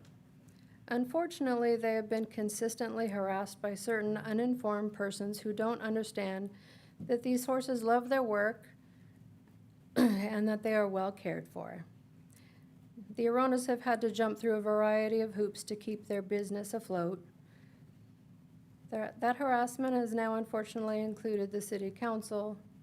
You mentioned in the staff report that you were requiring a Model 134 business plan for the Solvang trolley operation. I'm not sure what the authority is to require a plan such as this. There are very specific application submittal requirements listed in the code, and nowhere does it mention this type of business plan. It doesn't even fall under the allowable additional items which may be requested by the city manager. It is also absolutely none of the city business. Should the council decide not to approve the Solvang trolley's license, it would be contrary to the wishes of most of the members of this community. I would liken it to the city council revoking a business certificate for a business that has done nothing wrong. How could one possibly make the findings to justify that type of action? Is this what you want your legacy to be? The unfair dismantling of a traditional Solvang business? The Solvang provides a unique tourist experience. As such, it is an extremely valuable asset to the city. The council is free to grant licenses to other operations. Healthy competition in business is fair. But don't subsidize them with City of Solvang taxpayer dollars. Don't hand out special favors to them by finding or providing parking for their animals and equipment after kicking the Aronas out of their leased parking area. And along that line, do not add unreasonable requirements and restrictions to the trolley's license while making special concessions for others. These are unethical actions. You, as representatives of Solvang, should be supporting local businesses. Thank you. Thank you. Next speaker. Can I just clarify something here Yes, too? you may. So the report or the action today doesn't request anything regarding business plan. It also doesn't have anything to do with business license. It has to do with the special carriage license. And the only reason there's any mention of staff having a discussion with the Solvang trolley on the business license is because when the council approved the last renewal of the business license last year, the motion was for staff to work with the Solvang trolley on to look into their business model, and B, to look at potentially amending the ordinance and looking into potentially a 2-year term for renewal. Thank you. Hello, my name is Jamie Martinez, and I'm here tonight on behalf of Dr. Bramson from Oakleaf Equine Veterinary Service. He was not available to come in and read his letter since he had a horse emergency, so I'm just going to go ahead and read it. To whom it may concern, I have known Mr. Sal Arona, Sal, for the better part of 25 years. Sal was employed at a quarter horse training barn in Santa Barbara where I provided veterinary care for the horses. Sal was one of the people that I continually relied on for assistance when at the barn. He was also, more often than not, responsible for much of the medical care under my supervision for many of the horses. Sal was always pleasant, professional, and very willing to help. Years later, this barn closed and Sal relocated to San Ynez Valley. He would work for one of the West Coast's largest thoroughbred farms as a veterinary assistant. The day did come, however, for Sal to start his own business. Sal and his family took over the Solvang Trolley Company with great ambition. I witnessed the Rona's family true devotion to this newly acquired business. The trolley company grew from having only 2 to 3 draft horses to having more than 8 to 9 at any one time. Sal's compassion for his horses has been so strong that I can't think of very many horse owners, trainers, farm staff, or other clients that can compare. The horse business in today's world is a labor of love. Sal and his family are devoted to their trolleys business, sparing no expense for the horses. The Rona family are well received in the local horse community. I have watched Sal through sweat equity grow the trolley business quite impressively over the past several years. I find it absolutely unbelievable that his trolley business is in jeopardy. His hard work, devotion, and financial investment into the trolley company has been extreme. The cost of caring for, feeding, housing, and training horses is much more than anyone can imagine or even believe. The idea that Solvang Trolley Company may be forced to close is inconceivable. I will stand by and support the Rona family and their family business that they are so proud of. Sincerely, Benjamin Bramson, Doctor of Veterinary Medicine. P.S. I am a Solvang native, born and raised in Solvang. I am of Danish descent, both parents Danish immigrants. I personally can't understand why one of Solvang's claim to fame and part of our history, the Belgian horse-drawn trolley, may be forced to close and no longer be part of the Solvang story. Next speaker, thank you.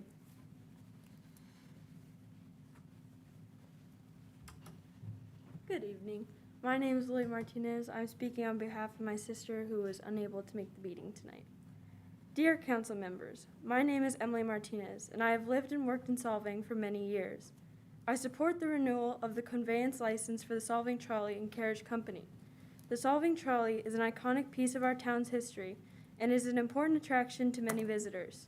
Anyone who works in Solvang knows that when visitors ask what to do in town and what to see, and the best way to direct these folks is to have them ride the Solvang Trolley. By keeping the Solvang Trolley and Carriage Company running, Solvang ensures that it has a local business that provides safe, thoughtful, and compassionate horse-drawn motorized tour excursions for everyone to enjoy. As Mayor Ryan Toussaint has said, people visit Solvang for its Northern European style and its Danish appeal. We want everyone to enjoy Solvang while tourism is hindered to the current events, and we want to make it easy to access the town. What better way to have this happen than renewing the Solvang Trolley's conveyance license? The Honan and the accompanying fleet are historic and provide accessibility to our town so that visitors can comfortably experience Solvang. In this time of uncertainty and fear, we should hold our neighbors up and support one another. Anything that we do to encourage people to safely visit our beautiful town should be a priority.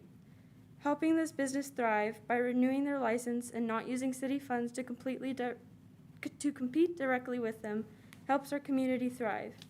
Please renew the Solvang Trolley and Carriage Company conveyance license. Our community of businesses needs this service.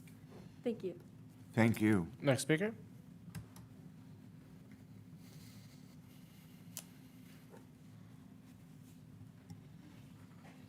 You guys seem like you're getting overwhelmed. My name's Cindy Redfern, and I just wanted to speak to if anybody was thinking that the Aronas didn't take really good care of their animals. I used to be a horse buying and selling, and I know that those big horses are not used much anymore. They love their job like a border collie loves to herd sheep, and they are super happy animals. I'm an acupuncturist, and every time there's some big, either a physical problem or a horse gets in an accident or something happens, they've brought them to me, and those horses love the Aronas, and they take excellent care of them. And I just wanted to say that in case somebody didn't vouch that they take great care of their animals. Thank you. Thanks, Cindy. Next speaker.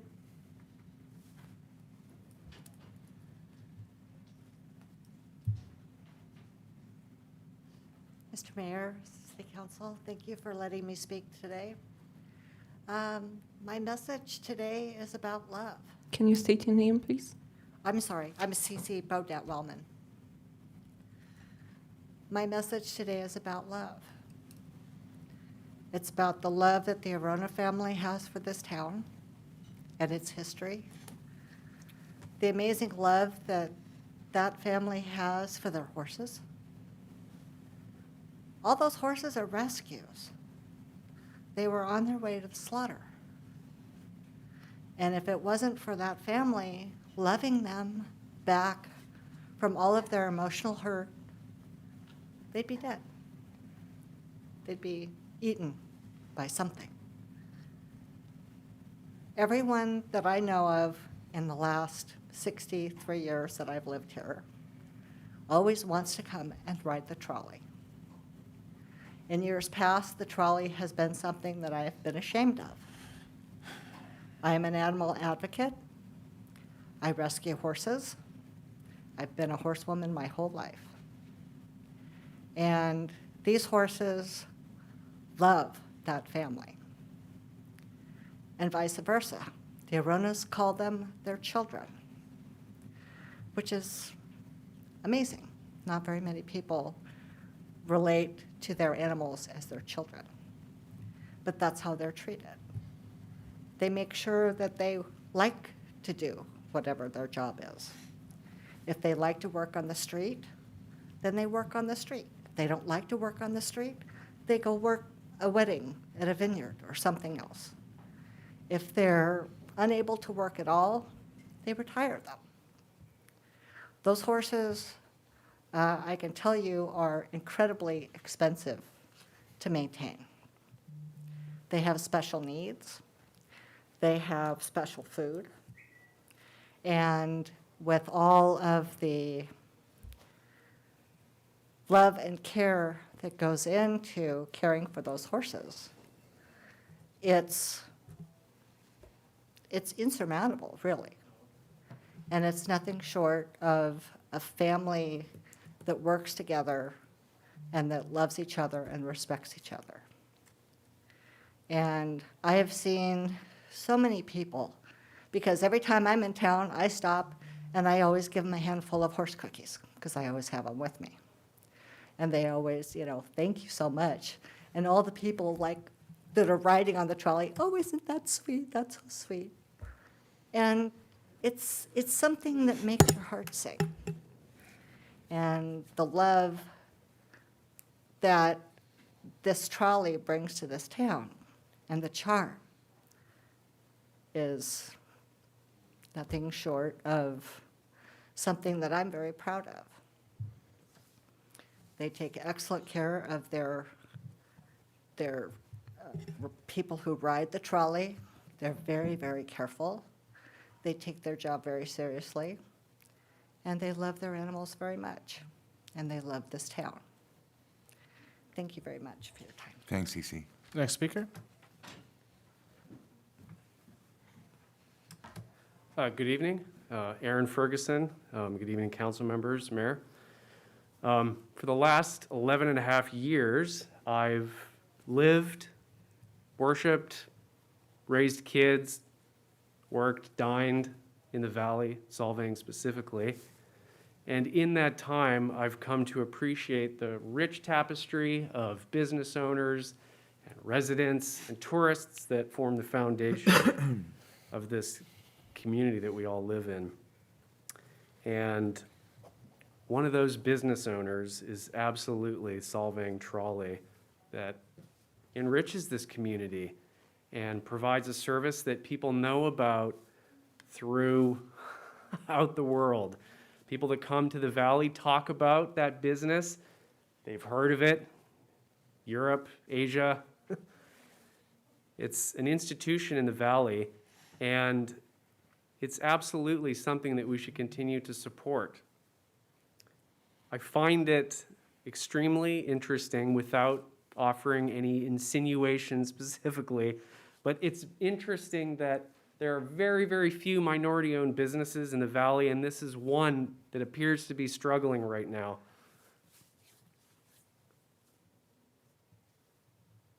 And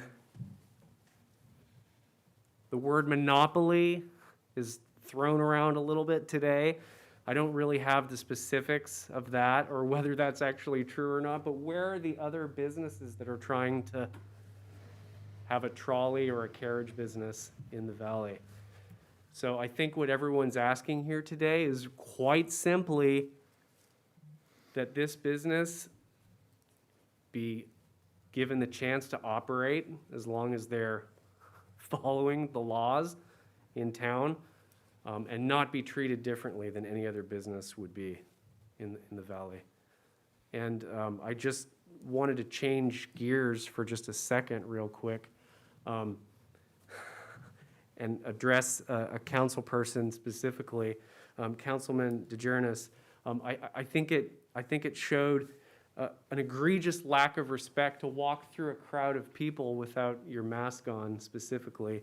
And more to the point, I think people in the valley, they live here because they value the fact that people respect each other, the fact that there's kindness and compassion. It almost seems apolitical at times. You know, it's just a place unique in California that people love to live, work, visit. And it appears that there's started to be elements of other things that aren't so nice that have started to creep into the politics in the city.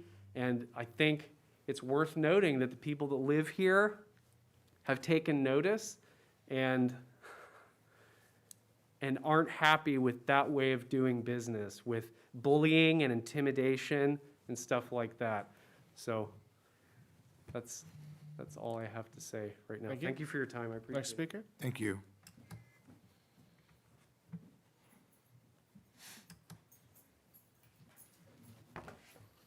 Hello, my name is Frank Jared Frost. I'm here to speak in support of the Solvang Trolley and the Arona family. First, I'd like to say that I have worked at multiple ranches throughout San Ynez Valley. My grandparents worked at Alisal Ranch. My father did. My sister currently works there, so that's 3 generations of people working in this area. One of the larger ranches I currently work for houses between 25 to 40 horses throughout the year. Most of those are rescue horses. I've also worked for small rescue ranches such as the Moon Shadow Ranch in Lompoc, where it wasn't only rescue horses, but dogs, pigs, and birds. I bring this up because I have seen what it takes to give horses the best quality of life. Now, back in December, the city brought in outside carriage companies to give rides for Christmas. I was excited to see the city streets filled with carriages, but my excitement quickly turned into disappointment and disgust when I saw how those horses were being treated. Most of those horses were denied breaks in between rides. Some of them worked entire shifts without being offered water, and all of the carriage horses were wearing metal shoes on the street. Anyone who knows about horses knows they need rubber shoes to work on asphalt due to the fact that metal shoes can cause a horse to slip, which can cause injury to the horse, but is also a hazard to both pedestrians and passengers. Now, I keep hearing that the Solvang trolley is a monopoly, which is not true. In the past, there have actually been competing carriage companies operating at the same time as the trolley in town. Now, most of those companies took shortcuts and sacrificed the health and safety of their horses in order to turn a profit. That's why they were shut down. So it's never been a monopoly. I don't know why that keeps getting thrown around. I've been living in San Ynez Valley for over 10 years now, and from what I've seen, the Arona family are the only people willing to put in the time and effort to meet all the health and safety regulations implemented by the state and county. So to wrap it up, I urge you to renew their license, and yeah, I stand for the Arona family. Thank you. Thank you. Next speaker?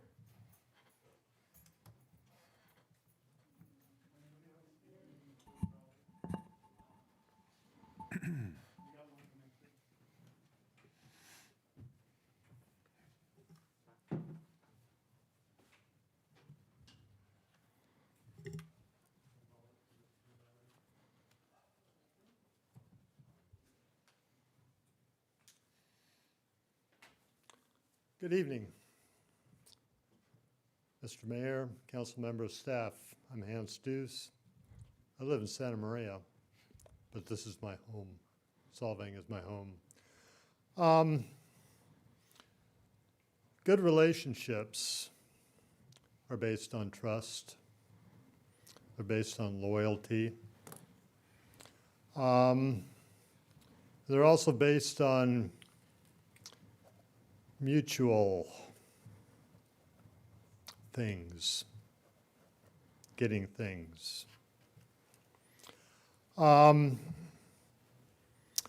sat for 4 years, or 8 years, 9 years, lost count, up there.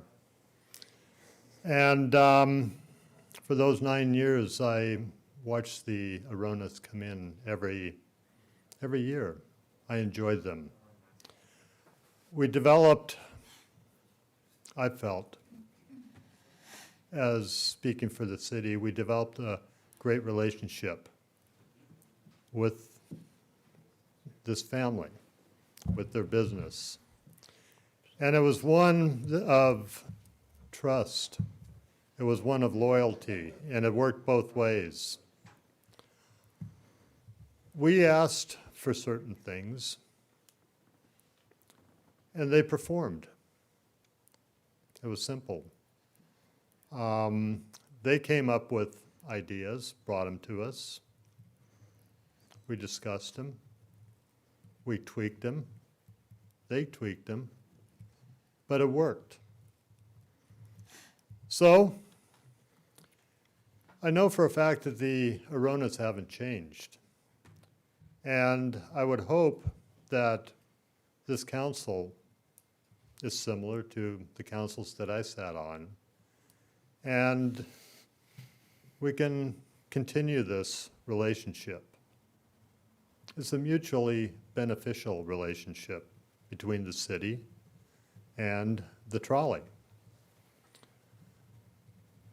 The trolley has history here. It's something that people look forward to. It's different. It says Solvang. It's got it written all over itself. A lot of happy kids, a lot of happy parents, grandparents. You see it if you watch the trolley. So that's all I know. Thank you. Thank you. Next speaker. Thank you.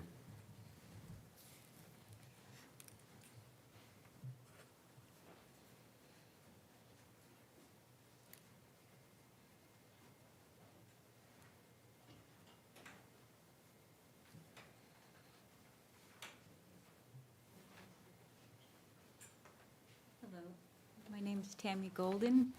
I am a local horse trainer, and I work with animals that have been abused and things like that. And I've known the Aronas for a while, and they are great, upstanding people.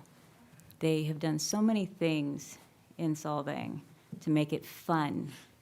And when they bought the Honan and they decided to run that business, I was so happy that they were doing it. And they've been doing a great job. They take care of their horses. And I'm not sure why they're being bullied. Is there some reason why they're being bullied out of town and not have their business? You guys have a reason for it? No? You guys don't have to give an answer? Why you guys are being so pushy about making it uncomfortable for them? This is public, I'm sorry, but this is public comment. You can make your comment. They have an annual license renewal. They come up every single year. I will note, if you actually watched the prior meetings, I am the one council member that actually got them a 2-year renewal. Okay? I didn't want to put them through the 1 year. So I'm just gonna make it very clear about where my stance is. Okay, Thank you. okay, thanks. Is there some reason why you don't want them here? This is You public. need to address the council so you can make your public comment. You have 3 minutes.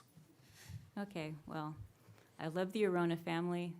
They've done a great job here, and I think they deserve to keep their business. They do a great job. Thanks. Thank you. Next speaker. Can No. you help them understand that we are not allowed to respond? I think I made that clear. Okay, I don't think they moving- understand. Chris? When Hold she on, challenges moving on. me like Next- that, that's next not speaker. responsible. Next speaker. Hello. I am Storm Munich. I'm a local farrier in the area. Hello, all of you. So as a farrier and a small business owner, I've seen a lot of horses and a lot of bad barns, a lot of good barns, stuff. I've seen a lot of horses. These people, the Aronas, they take very good care of their horses, and they're a credit to the community. And they do a really good job of keeping an eye on things too. Anytime I go on Facebook, I need to know what's happening, like this issue right here, they're on it. So I'm actually very, very happy to have them in this community. So I think the fact that they are being, as previous speaker said, bullied through this issue is pretty atrocious. And again, as a small business owner, I know how hard it is to get that up and running and keep it running, especially working with horses. So I think, my personal opinion, help them out. They're good people and they deserve it.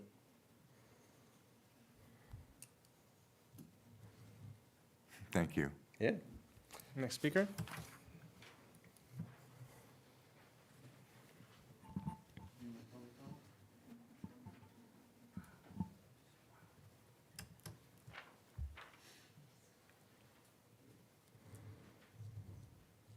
My name is Jayla Garut. I live on Old Mission Drive, and I wanted to express my support for how hard the Arona family works for both their horses and the people of this town, and they will be a treasure that will be sorely missed.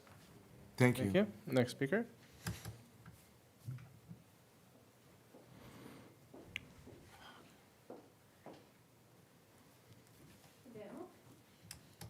I'm Victoria Hall Withrow, and I live in Ballard, which I'm not really sure if that's Solvang or not, but I don't think it is. Anyways, Solvang zip code. Yeah, it is Solvang zip code, so it's super confusing. But I do run a business here. I have Valley Property Management, so I kind of have the unique experience to get to know a lot of tenants, commercial and residential, here in the Valley. I have been doing that business for 13 years, and I just really want to encourage you guys to use local.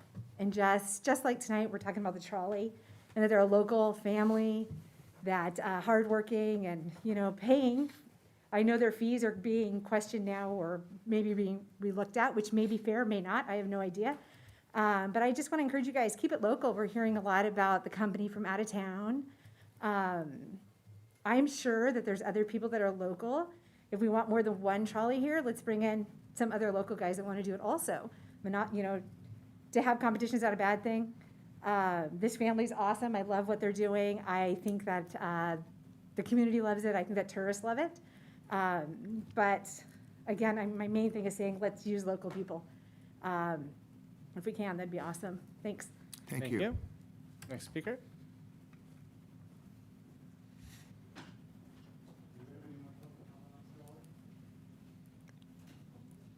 Please, no.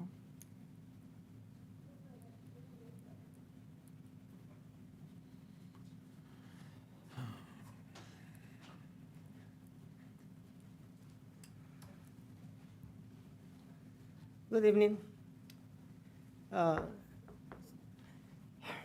City Mayor, City Council's staff. My name is Hector Salvador Orona, like some of those you already know. I live in San Ynez in the incorporated area, but I am part of the members of our business that own two businesses in Solvang, and is the Solvang Trolley and Carriage Company, and the Solvang Trolley Ice Cream Parlor and Coffee. I come tonight like the same, I come in the first time almost 12 years ago when I applied to our license when I buy the trolley. And in that time, I show my recommendation letters from my former employees. And the answer that I have in that time from the city council about get my license was the next. I'm gonna grant your license use conditional for 3 months. After get the debt that I have to pay for the trolley to the former owner, I have the debt, for pay credit that I have to buy the truck, the trailer, because when we got the trolley, no equipment, just the Honen in really bad conditions, that's coming in apart, and 2 starving horses. You can count the ribs. And what was the answer? Conditional, 3 months. Can you believe how I feel in that conditions? All right. We have to show the best of us, and we did. And then the city council granted for a year, and another year, and another year, up to when they say, all right, you deserve more time. The city council approved, give me the license for 2 years. And you, Mayor, was one of those people that consent that. And then another 2 years. Why 2 years? Because we show how we are. We are honest people, hardworking, and treat the tourists and this is so emotional for me. And we treat the people of Solvang the better we can. We help the city, we have the organization in the town, out of the town. We did more than you know, because we don't publicity what we are doing. Some people here think we are just working for making a lot of money, but the problem is not the horses or the kind of business. Sorry for what I'm gonna say, but the problem is who we are. And that is racist, that is discrimination. And you know what? When I come to this town embraced our family. I was so proud to say, this is my home. This is my country. Because we work really hard. Today, this morning, just this meeting to come to our renewal. I read in my phone a publication for some journal, periodist journal or something like that, that is ridiculous, get my name. And you know who is related for that publication. And it's a shame for this council. Sorry for saying that, but this is the truth. And the worst of this is you know, because this starts since you take the seats. In December 2018, we was waiting for you guys to take part in the parade. And not someone say, sorry, we can do that because we get another arrangement. Nothing. You just then the trolley already lined up. We don't deserve that. And you pass next to the trolley to the parade in the new business, the MOCs, the electric cars. Okay, it's your decision. But why treat us like that? We deserve that after all those years? Oh, no. I'm gonna say sorry in Spanish, but like say in my country, we are, no somos monedita de oro para caerles bien a todos. That means we are not kind of gold that everybody gonna take. It's close like that. Please, do the right thing. Make me feel proud of you, like you deserve if you are doing the right things. Sorry, I hear outside before the meeting, some say, why this is complaint? Everything is fine, there's no problem with the trolley. please don't insult my intelligence. You know how's going on here. For more than a year, the staff is getting in troubles. Like, just easy. Communication, no, ignore me. My daughter tried to reach your staff several times. No answer. And later say, oh, you run out of the time. Your contract is due. You can work. Okay, we can work. Because we respect our contract, like always. I come to this country 20 years ago, hired for one of the more famous quarter horse trainers in the country and in the Central Coast. Sadly, he passed. Was an amazing man. Thanks to him, he sponsored me to come to this country and bring my family. How you feel? How you think I feel in a morning like this, reading all those lies? Sorry, sir. Do you see? Please just address the council. I apologize on behalf of that, but you, public comment, just address the council. Okay. Look at my eyes, Sorry. ignore what's going on around you. Sorry. How you think I feel after all those years of hard work, honest, paying taxes? I don't debt a dime at anybody that I don't have to pay on time. And read that publication about I buy a $2 million house because this city is sponsored me. I had money from the city through the visitor bureau. All those lies. I am driving a Harley Davidson. Sorry, it's a Honda that costs just $3,000 because it's old. My wife drives a BMW. She deserves that. She worked so hard.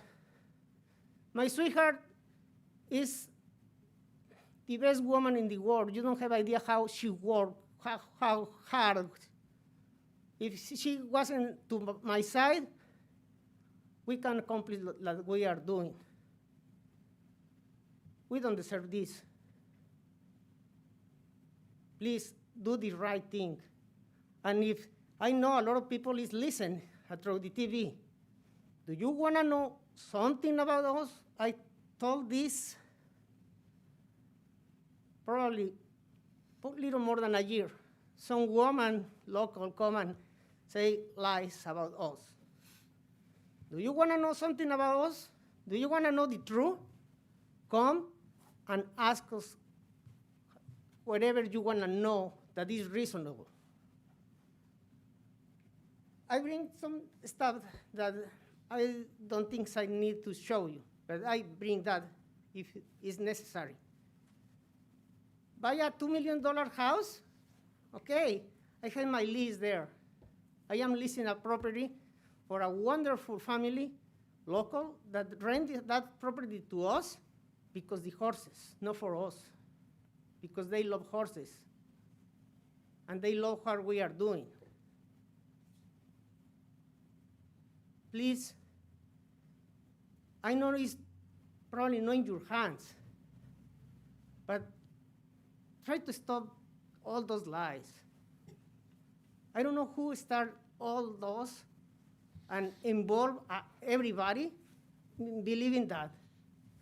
And someone that you know who push all that. I don't blame the rest.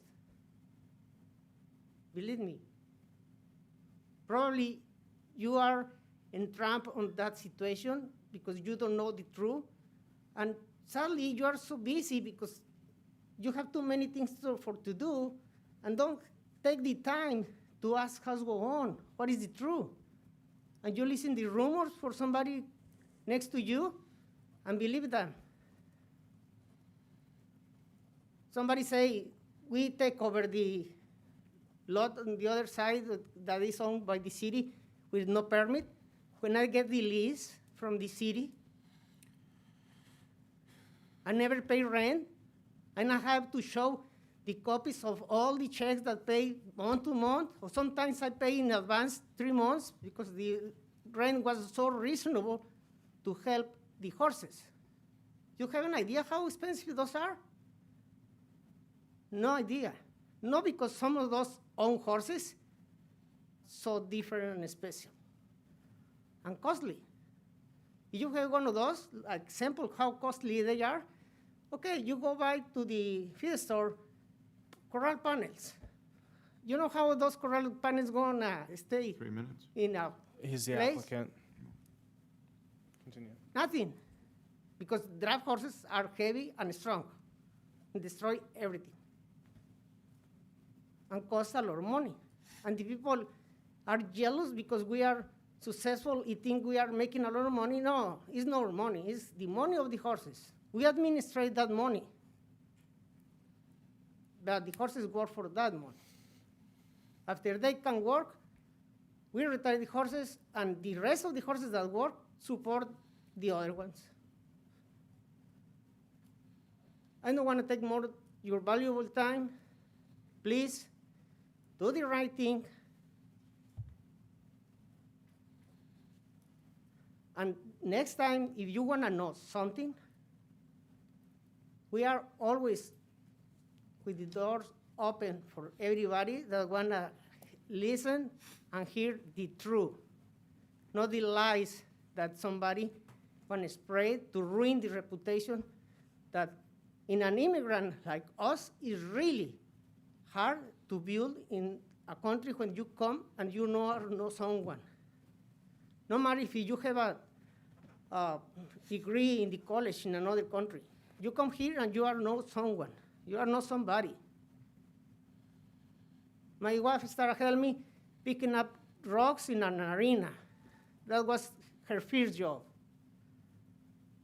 I was working cleaning stalls. That was my first job.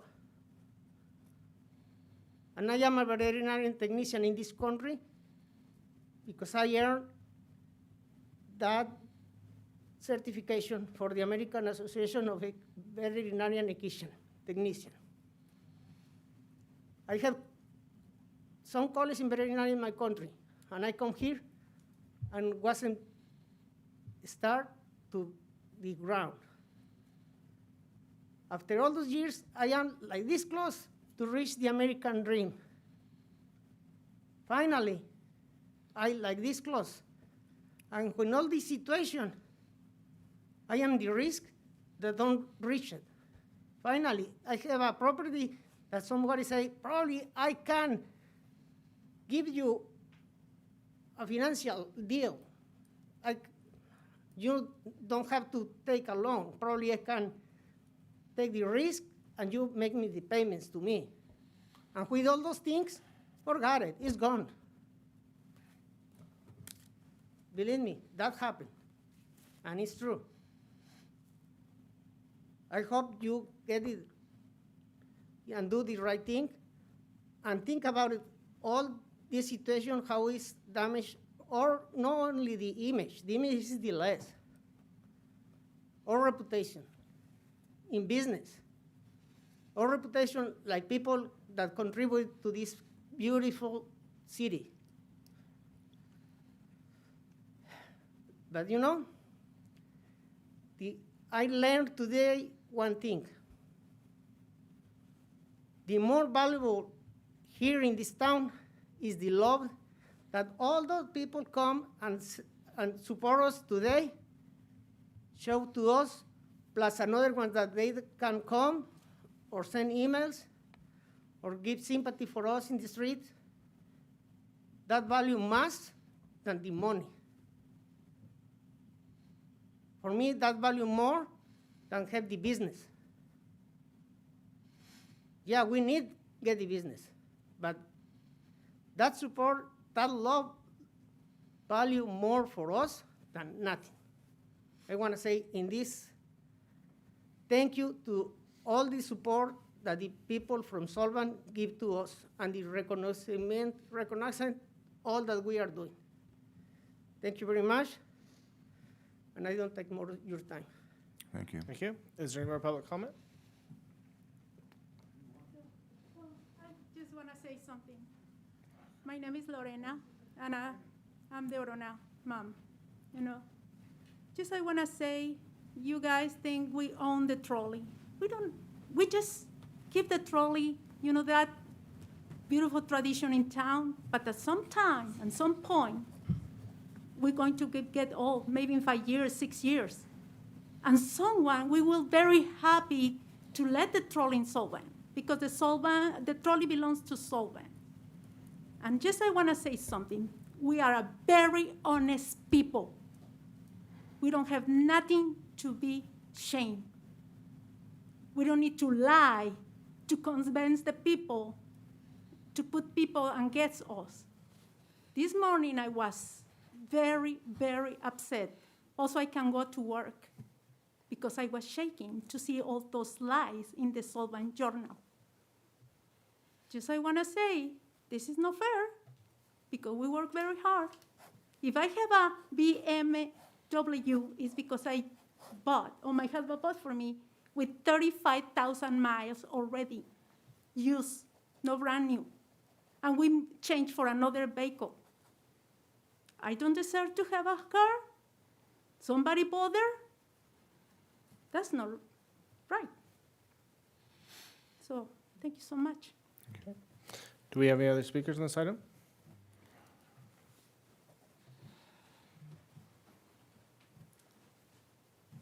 Well, hello, City Council members, Mayor. My name is Sal Arona, and son of Hector Arona. You know, we've been doing this for about 12 years, and I've noticed how comes up, says, well, the trolley's not being under attack. They're just renewing their permit. Sure.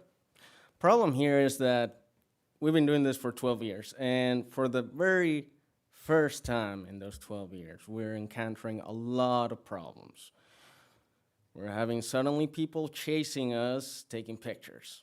It's like, okay, all right, well, I'm kind of used to that. I mean, tourists taking pictures, you know, that's fine. But, you know, it's just a little ridiculous that people have to do that. I mean, after 12 years of working hard and proving that, you know, we can follow our contract just fine. And another thing, the little article that was written or published this morning was written by the same woman that I remember last year. She said that the trolley wasn't safe. It wasn't safe for the passengers, and that it was mechanically, well, not safe. And let me tell you something. I'm the one in charge of the maintenance, and I'm certified diesel technician, automotive technician, and a welder. And if anything's not right on that trolley, it all falls on me. Simple as that. Which reminds me, we used to have some gates on that property where we used to keep our trolley, and we have not heard where those gates went. We came back one day and they were gone, and it's like, okay, well, so I want my gates back. I mean, I made them. It took me a little bit to make them, you know, so I want to know where those gates are, because we kind of need them. So appreciate everybody who came and talked, supported us, and I hope you guys make the right choice. Thank you. Thank you. Do we have any more speakers? Okay, we have five speakers on Zoom, raised hands, and then I have at least one on the phone. So if we can start with David S. Dale on Zoom, if you can unmute yourself, and please go ahead and speak. Give us just a second. Yeah. Hi. I don't know if you can see me too well, but my name's David Esdale. My wife and I owned and operated the streetcar in Solvang from the late 1980s to the early 2000s. I want to make it clear, first of all, that we didn't sell the business to the owners, but I really wish we had. They've invested their lives into this business, as I think you can probably tell by the speakers today. This business, over 50 years in operation, is one of the most original and traditional businesses that remains in Solvang today.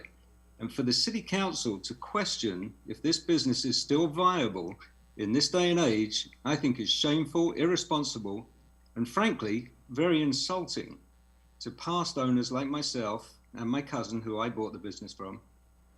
And we put a lot of blood, sweat, and tears into making this business successful. And quite frankly, I'm very proud of what we did for the city of Solvang. This is not the kind of business that starts at 9 o'clock in the morning and ends at 5 or 6 o'clock in the evening. This is a 24/7 commitment. The business is subject to all kinds of problems. It can't operate if it's raining. It can't operate if it's too hot. It can't operate if there's a certain festival in town that they're not included in. And of course, they can't operate if there's a global pandemic, as there is now, which, you know, most businesses are dealing with that. But having said that, I mean, the horses still need to eat twice a day. They need to be kept healthy so they can work when they're able to. This business does more to preserve the Danish heritage of the city of Solvang than almost any other business in Solvang. They promote the city and other businesses here, and quite frankly, you should be doing everything in your power to preserve this piece of Solvang history. It's one of the few truly Danish businesses left. When my family owned the streetcar, we were famous around the world. Not that anybody knew who we were, but the streetcar and the horses were included in almost every piece of media regarding Solvang, including television, radio, magazines, and then later on, all kinds of digital media. And this continues with the Arona family. I would strongly urge that you do everything within your power to assist the Aronas in being successful with the Solvang trolley, as it benefits you as a city and everyone running a business within the city. Thank you. Next speaker. Right, next we have Susie Pearson. Hi, thank you. Susie Margolis Pearson, raised in Solvang, San Ynez Valley. I want to first say that listening to Mr. Arona Sr. broke my heart. No one should ever have to come and speak to a city council like that. I also question the behaviors of some of you, not all of you. So last meeting, Mr. DeJernis, you said the Solvang trolley was a monopoly. Well, maybe you haven't researched what that word really means, because if that's a monopoly, then are you going to tell Jeff Paskey next that he can't sell able skeevers? Mr. DeJernis, you might want to get off of your computer for just a minute and listen. That would really be appreciated. Thank you. I also noticed last meeting, and this was very appalling, when Ms. Arona came up to the dais to speak, Mr. DeJernis left his seat, looked at her, shook his head, and left the building while she was speaking. That was embarrassing, and I believe it is harassment of this immigrant family who are making Solvang a better place. You've heard it over and over and over again. You talked about theme. I don't know how you think the Cinderella carriages relate to Solvang are thematic in any way for a Danish village. We had guests that weekend and they were really appalled and said, this isn't Disneyland. But obviously some of you think that it is Disneyland. And some of you, I think, are exhibiting bullyish behavior. And I think it would really be incumbent on the city council to investigate the Solvang Journal, which is really just yellow journalism. They were libelous this morning. It was horrific. It was an embarrassment. It's an embarrassment to our city. And mostly, the Aronas are amazing people. They're amazing caretakers of their horses. And you've heard now from so many people. So please do what's right for Solvang. Thank you for listening. Thank you. Next speaker. All right, next we have Evelyn Reynoso. If you could unmute yourself. Hi, my name is Evelyn. I reside in Solvang. I am a former employee. I worked at the Solvang Trolley Company from summer of 2017 to October of 2018. In that year, I got to know the Arona family. Each and one of them are such hardworking individuals. I first began working at the ice cream parlor and later volunteered to become a tour guide because we were short-staffed.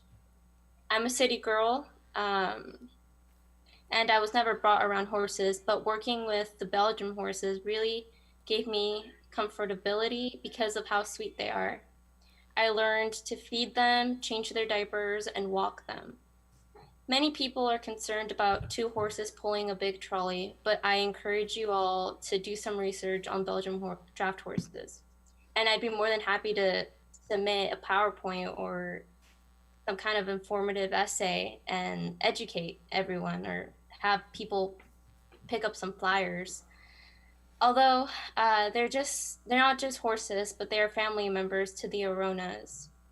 Back in the day, I remember Sal Sr. dropping whatever he was doing to come help assist with the horses whenever me or the driver needed help. On hot or cold days, Lorena would bring us smoothies or hot chocolate. At the end of the day, the horses were always treated to as many carrots as they wished. I can promise those girls are well treated and practically spoiled. They not only care for their horses, but they care for their employees. During these hard times, tourists should have the opportunity to ride the trolley. After all, the trolley has contracts with many other businesses in which they help provide advertisement. As for the council, it would be a shame for you guys to have their license revoked. You guys aren't the ones who need to feed 10 2,000-pound horses. You guys aren't the ones who need to wake up early to feed them and provide their needs. All in all, we ask you to reconsider your approval and to help keep the tradition of riding the trolley in Solvang. Thank you. Thank you. Okay. Next speaker. Next, we have Scott Shoemake.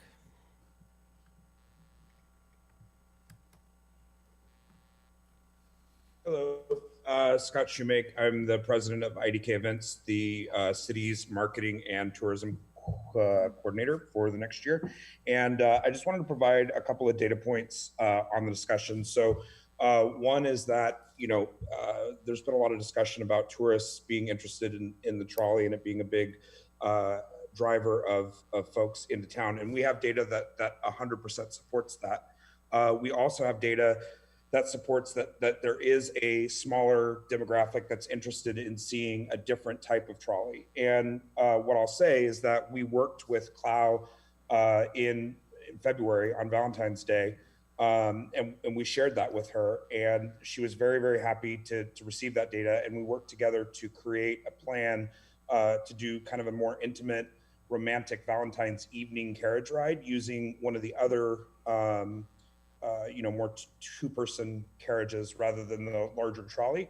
And it worked really well. In fact, we subsidized, in order to help the experiment, we subsidized out of our pocket the cost to make sure that the Arona family wouldn't be out of pocket for that. And I think overwhelmingly, the tourists, appreciated that option as well. So I think that, regardless of the opinion of the Cinderella carriages versus the trolley, the family seems to have both, and it's evident in the packet. And I think that, we have data supporting that, there's a large section of tourists that want both. And the family has proven their willingness to work with us to accommodate, that more intimate experience for those that want it, as folks transition into evening. So I wanted to bring that up. For some reason in the paper, people mentioned that we weren't supportive of the trolley. And I think the opposite is true. We worked very closely with them in February to bring the very still Danish, but more intimate trolley to the evening. And it worked really, really well. So I think that there's an opportunity here to continue to work with the family and continue to evolve the Solvang trolley operations to support the Solvang's evolving tourism landscape. Thanks, Scott. Next speaker. No, next speaker. Next, we have, That's fine. he will be here later. True Thomas is the next speaker. Hello there. Thank you very much for giving me a chance to speak with you. My name is Robert Soiter, also known as the storyteller True Thomas, also Santa Claus. And I've worked for the city of Solvang and in the city of Solvang as a storyteller, and I've worked alongside the Aronas, and they are marvelous people. I just want to throw something out to the council. First of all, if you do not back up the Aronas, you will be making a huge financial mistake. I work with various organizations to help them pull together the cultural capital so that they can have the amazing tourism that some of these places have. And unfailingly, the Aronas have been there 100% for the city of Solvang. If you have any idea how much it would cost just to staff in costume characters who are trained about the history and lore of that city and be able to deliver what they're doing under really rough conditions sometimes. You know, they're out there, whether it's hot or cold, they're dealing with traffic, they're dealing with obnoxious tourists, and yet they get out there and they make a difference. And as Clau Arona, who is a creative powerhouse, has shown over and over, she has worked on the phones to help support and to inform people in the community. She has also helped produce the Fairy Fest. And let's face it, the city of Solvang needs to diversify. It can't always just be about wine and able skippers, okay? There's more to the city of Solvang. And the more diversity that you bring into the city, the more representation you bring into the city of Solvang, the stronger your tourism purchase will be. And I know what I'm talking about because I work with that community. I travel all around the state of California. And so one other thing I would also say is right now, speaking as an image, the article that was posted this morning was absolutely libelous, in my humble opinion. And if it is in some way linked to one of your council members, I would suggest you find an attorney, because what they're doing is bordering on straight up racism. So I don't want to end on a harsh note, but what I do want to tell you is you have a cultural treasure with the Aronas and with all the work that all the different trolley people have had through the years to make Solvang so beautiful and so intimate and wonderful. It doesn't need more shopping centers. What it needs is investment in the people who are local, who, given a chance, can do all sorts of amazing creative things. Believe me, if you go to the Arona family and say, hey, we want to decorate for Yule, what can you do for us? They will bring it. And I know something about Yule. Thank you very much for your time. Thank you. Next speaker.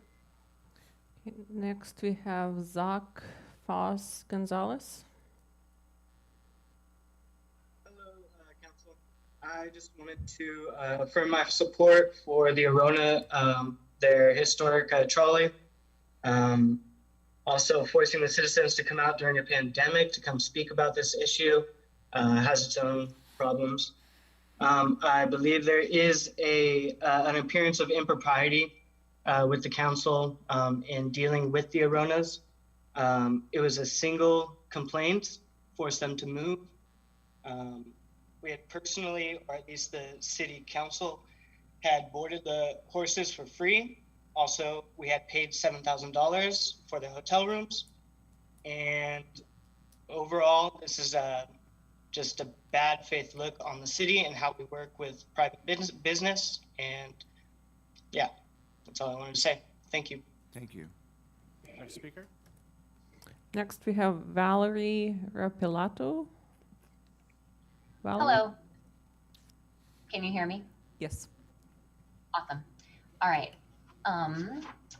City council members, after hearing the Arona family and others speak on their behalf in support of the trolley, it is clear that the Arona family has devoted themselves completely and wholeheartedly to creating the best trolley service while adhering to their contract guidelines with the specific Danish themes, costumes, and imagery, and the complete care of their horses and the relationships they build with visitors and residents. It is clear that not renewing the trolley license will hurt many. By not renewing it, you will hurt the many residents who love the trolley. You will hurt the cultural image and heritage of your town, of Solvang. You will hurt the visitors, you will hurt the tourism, you will hurt its revenue, and you will hurt the horses. And of course, you will hurt the Arona family. And I cannot imagine why you would not choose to renew a license with all of this presented before you. It's beyond me. So thank you. Next speaker. Next, we have Katie Furman. Hi. I'll be as quick as possible because everyone before me has said so much, but I just want to give my unequivocal support to the Aronas. They are hardworking, honest, wonderful people. I met my husband at one of Klau's events. So her family's business means a huge amount to my family. And I think when people think of Solvang, I think the trolley comes to mind. I can't tell you how many times it's brought a smile to my friends' faces, and I just really hope you'll give them a fair shake. And that's it. Okay, next we have Michael Craig.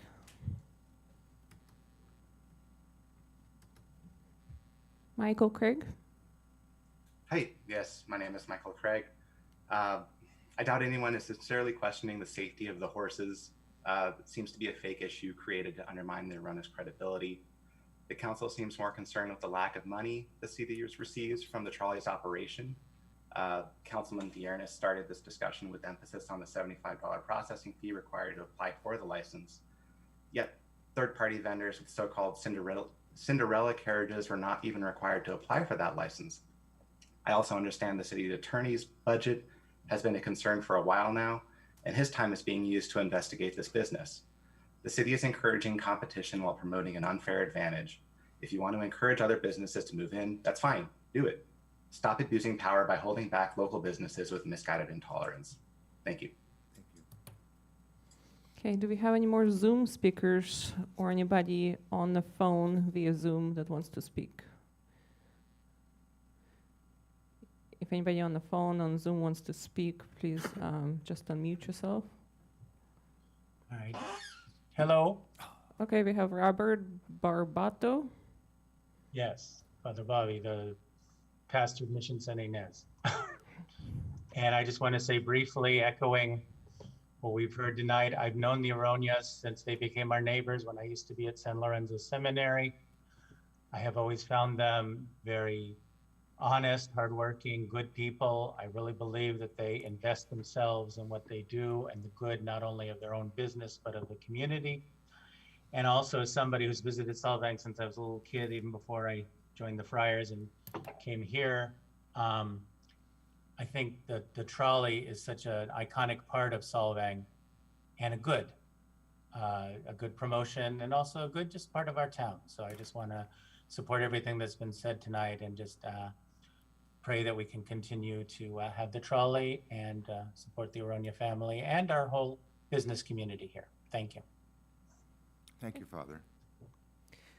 Do we have anybody else on Zoom, phone, or Zoom that would like to speak? Please unmute yourself.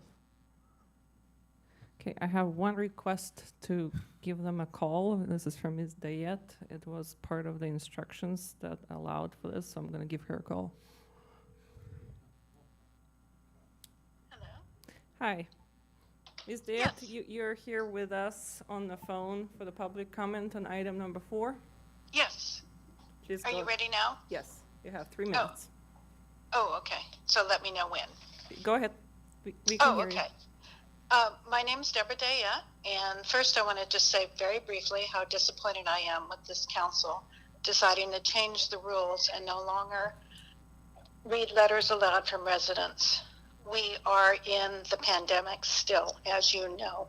Many of us cannot do technology, and without that ability, the letters, sure, they go on the record, but they get lost. We know that. They need to be read aloud. That being said, I'm calling to express my full support for the immediate renewal of the Solvang trolley license. What you have seen and heard tonight is representative of thousands of citizens and visitors to Solvang who are proud to support the Arona family and the Solvang trolley. In a town that sorely lacks diversity, our city should be honoring and supporting this hardworking family business. Instead, past statements and actions by this city council and city management strongly suggest the appearance of harassment of this local business. This city has gone so far as to recruit and pay an out-of-town similar business to travel hundreds of miles to Solvang and directly compete against the Solvang trolley. We expect our city to support local and family-run businesses, especially those businesses who take the extra steps to strictly comply with all the rules and regulations and are also beloved by so many. This is a small town. We see what you are doing. We hear what you are saying. We want to believe you have the best intentions, but I am sorry to say that your actions on this matter have so far spoke otherwise. Shame on you for making this family come in and beg for their lives and their livelihood. If you weren't moved tonight by the presentations, then you have hearts of stone. Renew the Solvang trolley license tonight and without further delay. Thank you. Thank you. Thank you. Next speaker. I believe that concludes our public comment. Okay. With that, we're well past 9, so we'll do a 5-minute bathroom break and we'll. Oh,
We'll resume the item. We have item number 4, solving trolley license renewal, an ordinance amendment. We heard public comment. We will now take it back to the council for discussion and action. Who would like to start? Robert. I'll start. First of all, I'm so mad I can't see straight. Actually, I can't see at all. I want to approve the contract, and I'm happy with the trolley. I represent the residents of Solvang, and the residents of Solvang want the trolley. I live in the Glen, and I get stuck behind it, and it's like, God darn it. But the residents want the trolley, so I want the trolley.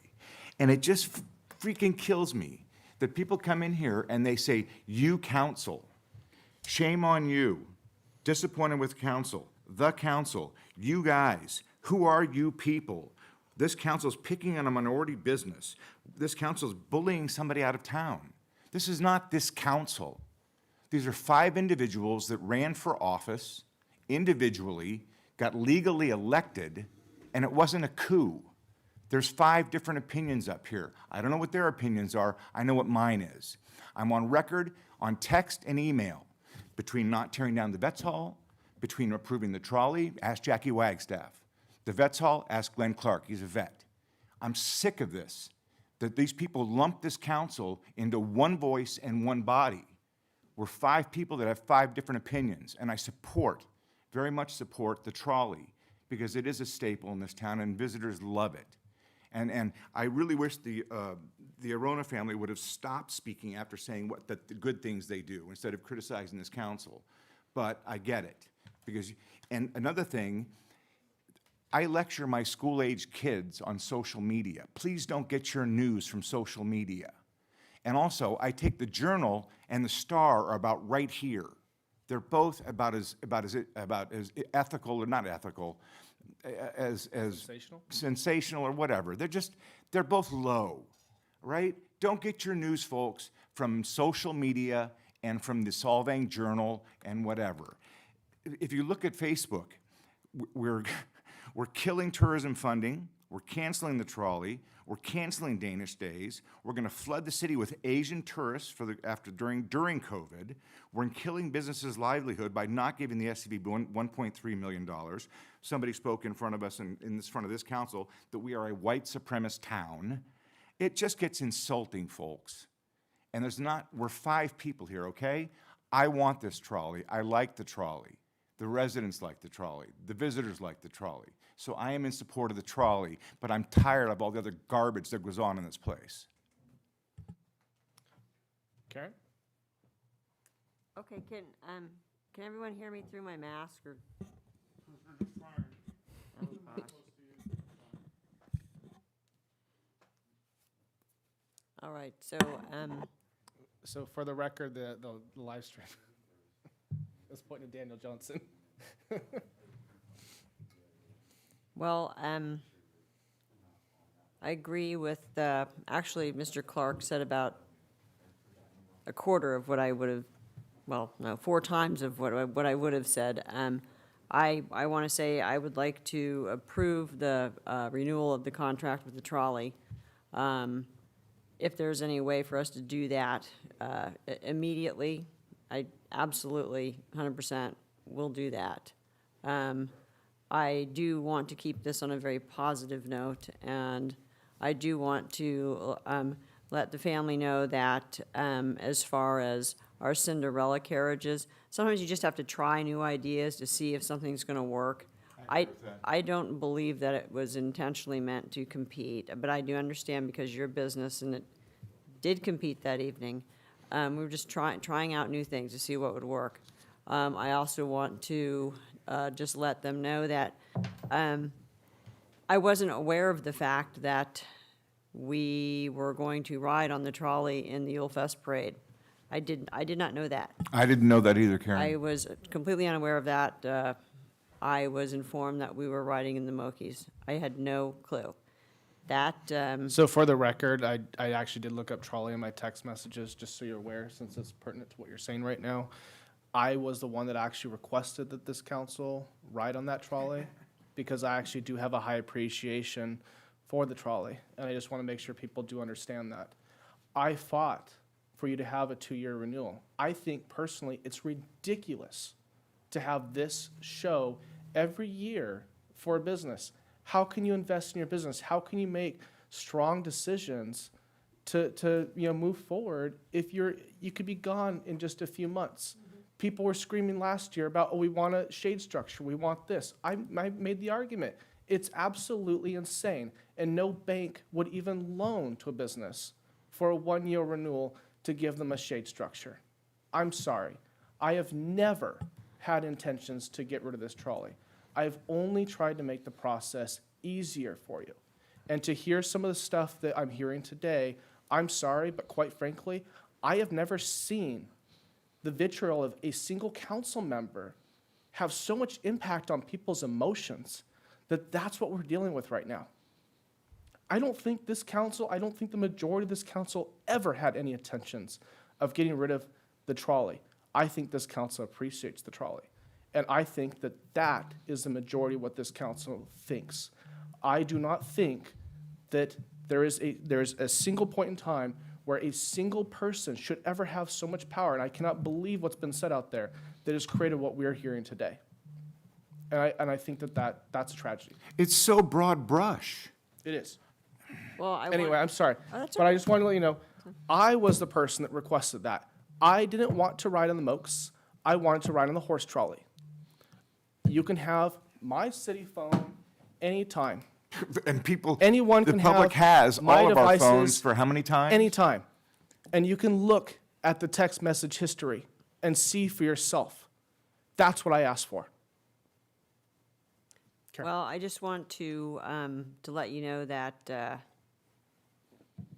that comment that you made about watching us ride by, either in the carriages or the Mokes, while you felt that we were going to ride in the trolley, that is what broke me down into tears up here. Because I think a lot of the individuals out there in the public know that I'm pretty well tough-skinned, but hearing something very emotional like that was, it hit me really hard. And the last woman up that just speak in public comment said, you know, if none of this ever moved any of you, then you must have hearts of stone. Well, absolutely, it moved me. And it wasn't just, it was the whole concept of having a business as long-term as you all, having anyone in this town feel like you all feel that you're being treated so unfairly by an entire council. To me, it was really sad. It was sad. It made me cry, and that is not how I feel. And we do each have our own opinions and our own stance on this. And I'm very much in support of your business and in any business that is contributing to the city of Solvang to make this a good place for all of us to live. And that's why I'm sitting up here, and that's why I was happy to be elected to represent the people. And I heard the people. People want your business. They love your business. So I hope you do very well. Again, for the record, I'm looking back in my text messages. Hi, Ryan. FYI, I got an email from the trolley, and they're pulling out of the parade tonight. Hallmark is here. I would like the Cinderella carriages. That's what's being communicated to me. That's not what this council's asking for. I agree very much with the sentiments of Karen and Robert tonight. Very much. We still have a council member that needs to speak, and then I will move a vote. Mr. Mayor, may I just ask so that Zena and I don't get our windows broken on our cars tonight? For the second time? That you confirm that in fact the person who sent you that message and who canceled on the Solvang trolley is actually someone who no longer works here in Solvang and is not affiliated with the city. That's correct. And the messages I'm speaking for have already been turned over in a prior public records request. Chris, it's your turn to speak. Wow. I don't even know where to begin. I'm really deeply disappointed. I understand that people look at this as an emotional issue. It's not.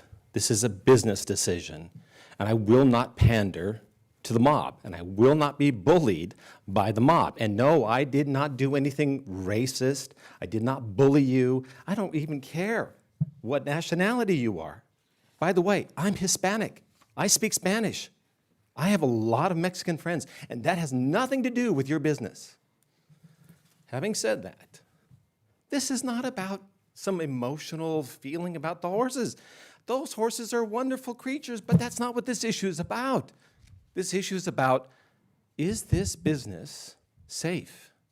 Is this business the wisest use of resources for the city? Does it do the most good? We don't know that. I have been asking for a better part of a year for anyone, especially you guys, because it's your business, to help this council understand what it is that you do that this community cannot do without. Show us the data. Show us how many visitors actually use your trolley. And I've asked you, 7 months ago, I asked you to do this, and I never got an answer. I am not done.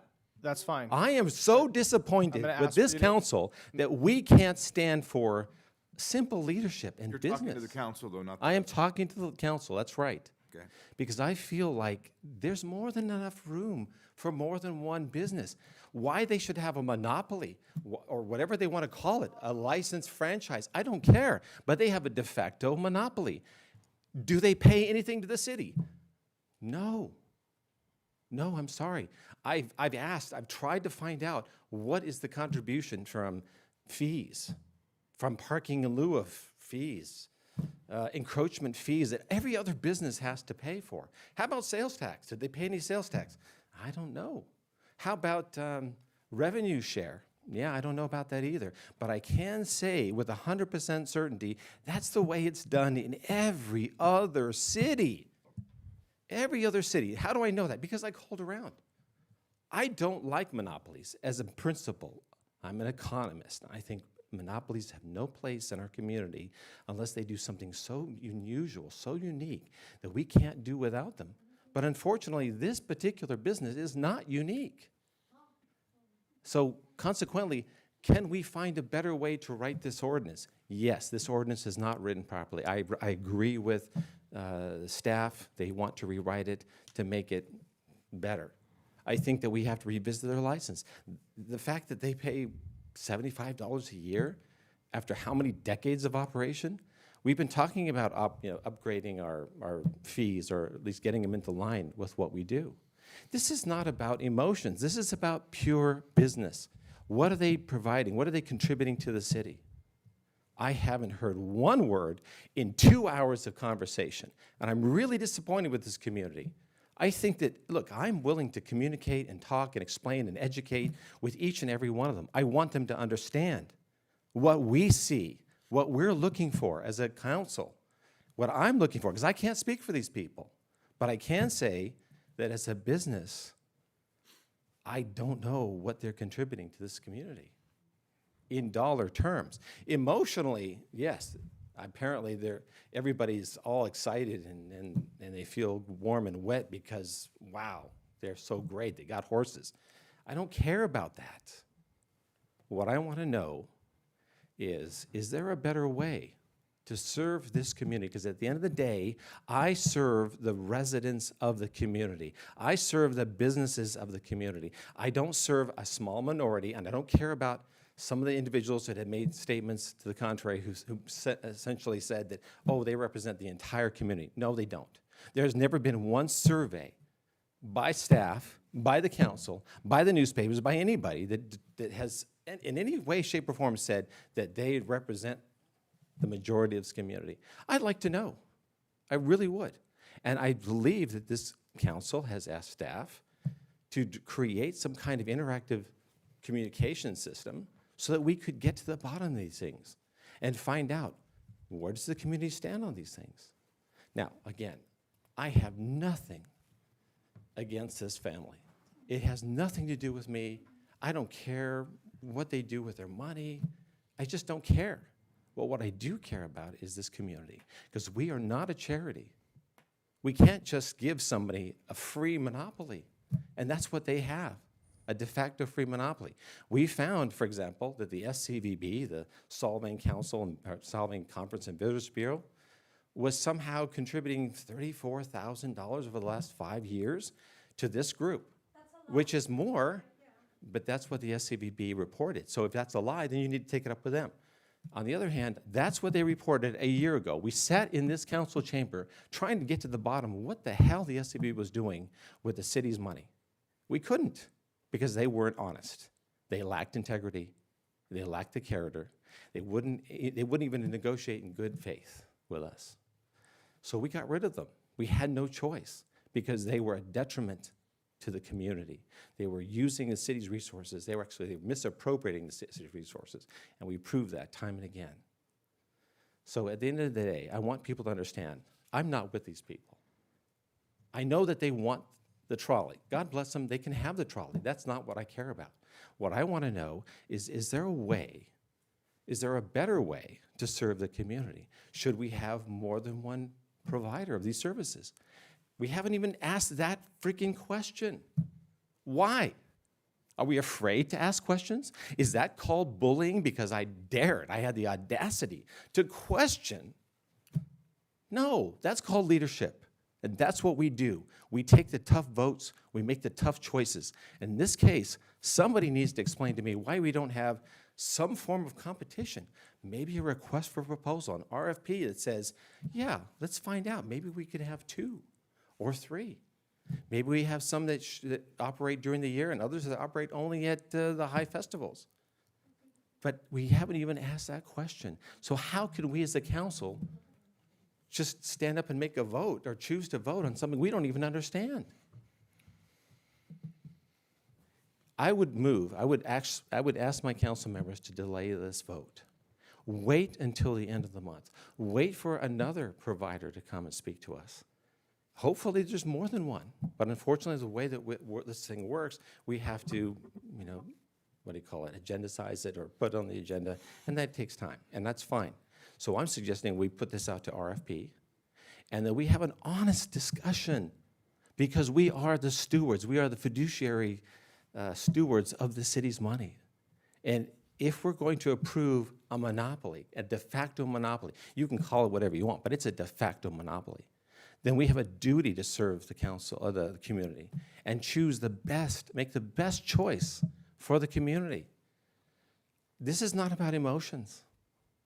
If we devolve to making decisions on an emotional basis, what does that say about us? We're too stupid to make a rational choice? Unbelievable. Seriously. Okay. This is the difference between, All right, this Chris, is the difference between All a right, I'm gonna leader. make a motion to limit No, discussion. no, I'm not done. I'm making a motion right now to limit discussion. That's I would not, like to you make a motion. cannot do it. I can do that. No, you can't. Is there Is there a second for my motion? No. Is there a I second for move, my- I am asking my council, There would I'm have- asking Is there a my second for my council motion? I will second the to motion. delay Okay, this. it has been- Seconded. I'm I asking call the the council vote. to delay this until the sorry. end of the Mayor call. Pro Tem Clark, Yes. Councilmember DeJarnius, No. Councilmember Waite, Yes. Mayor Toussaint. Yes. Discussion's limited. Yes, thank you. All right, now we're going to make a motion. So I would like to move that we take care of some of the longstanding issues. I'd like to direct staff to sit down with the Arona family. I want staff to come back, present the council a 5-year license renewal, and I don't want to see this back for another 5 years.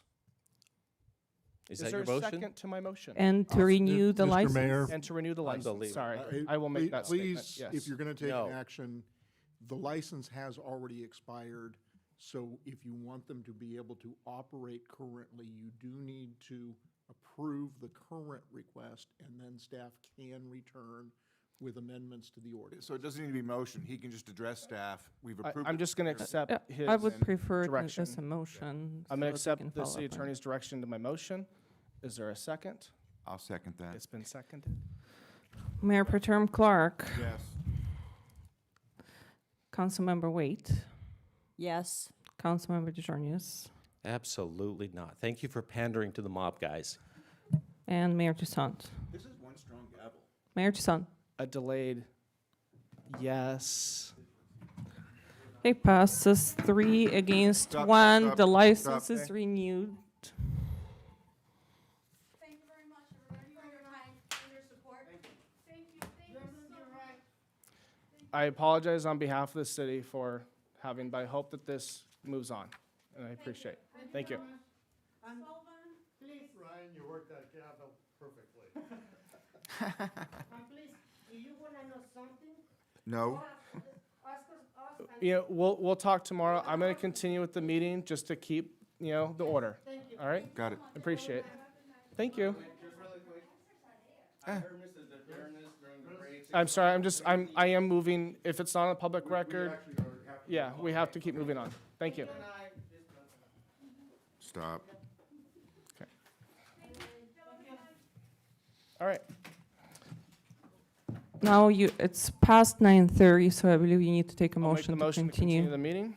Is there a second? I'll second it. It's been seconded. Mayor Pro Tem Clark, Yes. Councilmember DeJarnius, No? no, Well, you can't vote. no vote. If we have 3 votes, we can move on. Karen, what's your vote? Yes. Yes? Mayor Chisant? Yes. Passes 3-0. Okay, move on. All right, item number 5.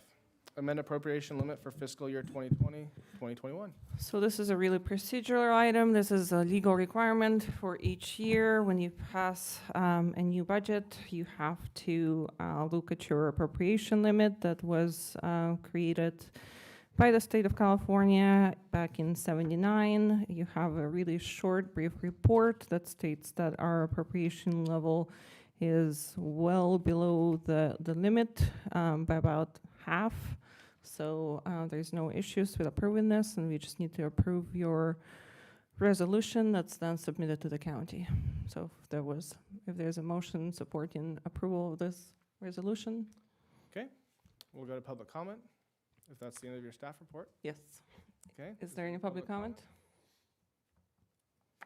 Seeing none in person, nobody. If there's anybody on Zoom still with a raised hand and you were to speak on a different item, on item 4, I would appreciate it if you just This is outrageous. I'm out of here. delete your hand. If you want to speak on this, please speak up. Seeing none. Okay. They might be here for other items. All right, so with that, we'll take this back to the council for discussion action. I'll make the motion for staff recommendation. I'll second that motion. It's been Sorry, Karen. seconded. Mayor Pro Tem Clark. Yes. Councilmember Waite. Yes. Mayor Chisant. Yes. Passes 3-0. All right, item number 6, COVID-19 update. Okay, I'll try to go through this briefly since it's late. Might change in the next 5 And minutes. it might change in the next 5 minutes, that's true. So There's not a little brouhaha or anything outside, is it? That's okay, they can have their brouhaha. Continue on. I actually want to get out of here. yeah, so as I said earlier today, the Governor Newsom has updated his regulations that are going into effect. And these particular businesses are now closed. So gyms, fitness centers, places of worship, indoor protests, offices for non-critical infrastructure sectors, personal care services, hair salons, barbershops, and malls. Do you like how they did that indoor protest, though? Didn't put outdoor protests. Yes, that's Or no sporting events and no indoor protests. right. I like that. Wait, so we're banning Oh. protests now? No, just indoors. Oh, Only just indoor. protest, okay. Meetings of one. Here's a chart from Santa Barbara County. If we could, as I go through this, probably pull up the presentation, would be more useful. So, as you would see, we have had an increase in cases in Santa Barbara County. The daily increase in total cases is at the bottom. You can see that in the beginning of July, there was more cases, and we're kind of slowing down in our new cases once again, which is a good thing. We're still on the watch, one of the so-called watched counties with the state, which is why the new guidelines do apply to us. The previous guidelines are now effective for all of state of California. And you see here on the chart for city totals that the majority of cases for our county is really driven by city of Santa Maria. Santa Ynez Valley remains still pretty low at 34 cases to date. So that's good news for us. And Can I ask a question? Yes. I apologize. 34 with how many recovered? So city totals, 34 cases is the total that we have had. I actually don't have recovered. If I'm not mistaken, it's about 25 or 26. I think we have like 8 current cases total in this valley since its inception, and we've had 0 hospitalizations in Santa Ynez Valley. So, Okay, that's good information. So once again, you have authorized the Copenhagen Street closure with what we are seeing in terms of guidelines that are coming from the state and the county is that it would be probably unreasonable for us to think that we would be going back to normal, and we should really be talking in terms of the new normal and thinking about our businesses getting through at least the next 6 months, if not for a year, dealing with some social distancing guidelines. So, as I mentioned before, we are talking with businesses to establish a partnership of some kind to where we share the burden, the financial burden, and the financial success together in setting up Copenhagen Street with a more permanent setup for dining and our outside tasting rooms. We're also doing a little bit of pilot kind of program with businesses that that are retailers that just want to have a little bit more presence on the street with a nice tasteful display, not just bringing out their retail there and selling in the middle of the street, but at least have a display to where they can capture some of the public from outside of the Copenhagen Street. So we'll be working with the marketing steering committee and coming up with a, fairly quick design for how to set up the street going forward. Some of the furniture that we had there was actually rented, and it's not cost effective when we are talking about long term. So if anybody sees some of the things changing on Copenhagen Street again, don't be alarmed. We, eventually here pretty soon we'll be removing some of that furniture and then replacing it with other furniture that should be on brand and something more permanent to stay that's under. been my only gripe. Right. The cohesiveness or the symmetry of the street. So that's what we're working on right now. And of course, as I mentioned earlier before, the branding and design committee recruitment is opening up. So that group, as we go forward, once they're formed and seated, they can also continue to work with the city and be kind of the advisor of the brand for the city of Solvang. Just once again, I want to remind businesses that if you do expand into a public right-of-way, please go to solvangresources.com to the business section and fill out a really quick encroachment permit. Our Public Works pretty much processes those the same day, and that just creates an agreement between the city and the business about the liability issues, and we also advise on making sure that you do expand safely.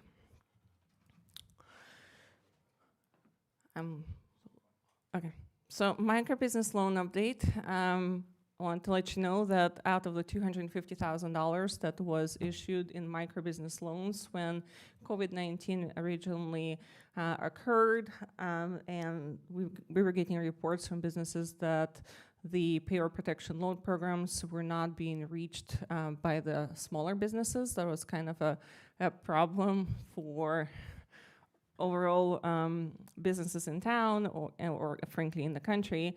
So the city of Solvang created this business loan program that was the microloans. We issued 50 loans of $5,000 to Solvang businesses. We did send out a letter, a reminder to businesses requesting a repayment, which was in the terms that when payroll protection loan is received, those businesses would have to repay the $5,000. And I'm actually happy to report that as of today, 21 businesses have repaid that loan. So that's pretty good ratio, knowing that we just sent out that notice.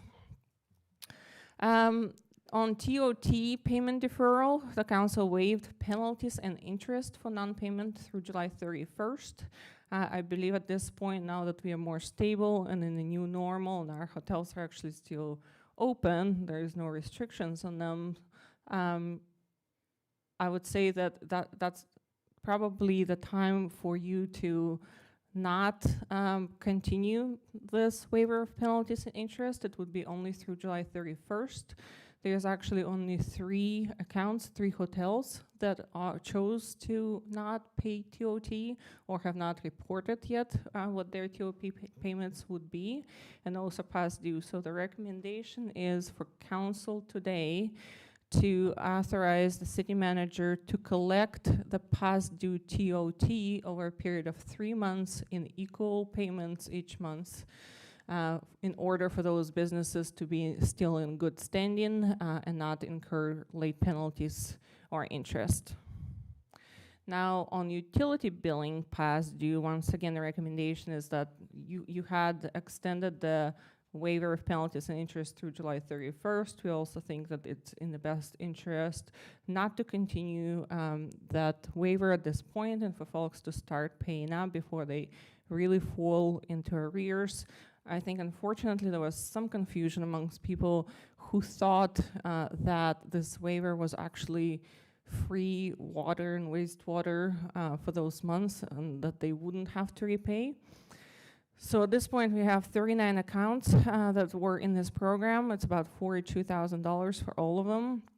And so what we are recommending is that for commercial accounts, they would have to start to repay once again over a period of 3 months in equal payments for them not to be delinquent and not to have late fees or interest.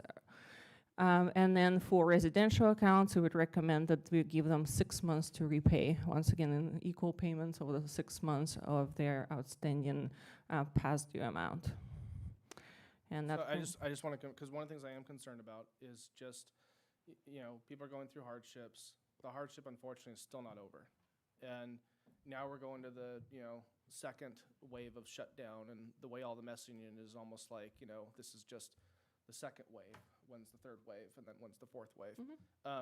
But that's going to cause a lot of hardships, and I just want to understand clearly what is the suggested payback program. How long do we go through this? We have now second wave, for example, that's happening right now. What are we doing to make sure that people, again, are taken care of during this process? And, what is that kind of payback period? I understand the 6 months, but now I'm hearing that we're now going to tell people they're out of work again. So I just want to make sure we're not getting too ahead of ourselves. And if you have anything to comment on that, that's what I'd like to hear. I think that the regional shock of our economy, coming to complete cessation, and the regional shock to the national economy was much greater than where we are kind of stepping back a little bit into stage 2 from stage 3. I think that a lot of businesses are still out there. I think the unemployment for those who have not gone back to work is still there. There's been some of the stimulus checks that went out to help folks with payments. So I think it's not quite back to where we first started. I think there's been a lot more programs and support that's actually now there. When COVID-19 first happened, you had, unemployment that people couldn't reach. They just couldn't get the money. You had, payroll protection programs that only the largest corporations at first could reach, and our small businesses weren't reaching.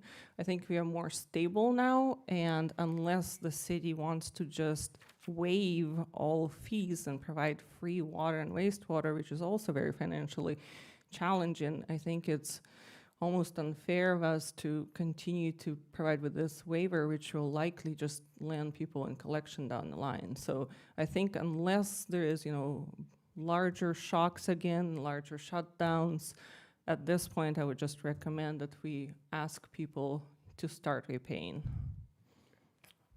So the only thing I request, just the next meeting, I'd just like to see a report on where that's at. Just how many people have not paid and where, just obviously sure. anonymized and everything, but I just want to know where we're at. Okay. To authorize me to collect the unpaid arrears on the 3 accounts over the period of 3 months, and then on the utility billing for commercial, also to collect unpaid arrears over 3 months, and for residential accounts over 6 months. Okay. I'll make the motion. I'm sorry, we'll go to public comment first. Is there any public comment? I don't see anything here, but. Any public comment on Zoom or Is there a phone? motion on an update? No public comment? Seeing none. I'll second it. So I'll take it back to the council for discussion action. I'll move staff recommendation. Is there a second? I'll second that. Karen has seconded the staff recommendation. There was no discussion. Was there discussion needed? Would you like discussion? No. Okay. Mayor Pro Tem Clark, I used up all my words for tonight. Yes. Councilmember Waite, Yes. Mayor Giselle. Yes. Passes 3-0. And may the record reflect that we're down another council. We only have 3 council members. Correct. Dearness left, and I need a new gavel because my other one's broken. You broke that? It's broken, yes. You stud. So next one, we have item number 7, marketing and tourism update. Can we get a staff report? Marketing and tourism update will be provided by IDK. Scott from IDK and his team should be on Zoom. Hi, Scott. Hello. Go ahead. Hello, nice to see everybody virtually. So before we get started, just in the interest of everyone's time and, the information, I promise we don't have an 800 slide PowerPoint to go through, but we do want to acknowledge, I chose tonight to invite the entire extended team to this call, and they've been working pretty hard over the last, as everyone has, but they've been working pretty hard over the last few months through COVID to kind of tread water a little bit while keeping Solvang top of folks' minds. So there's a lot of information to go through, and then also sort of the opportunity to go through our plan for the next 12 months. So knowing that it's 10 p.m. Both for our team and for the council, I just want to know if you'd rather hear this item later, or if you'd like us to proceed. I anticipate approximately 1 hour, if maybe 45 minutes, since everyone's tired.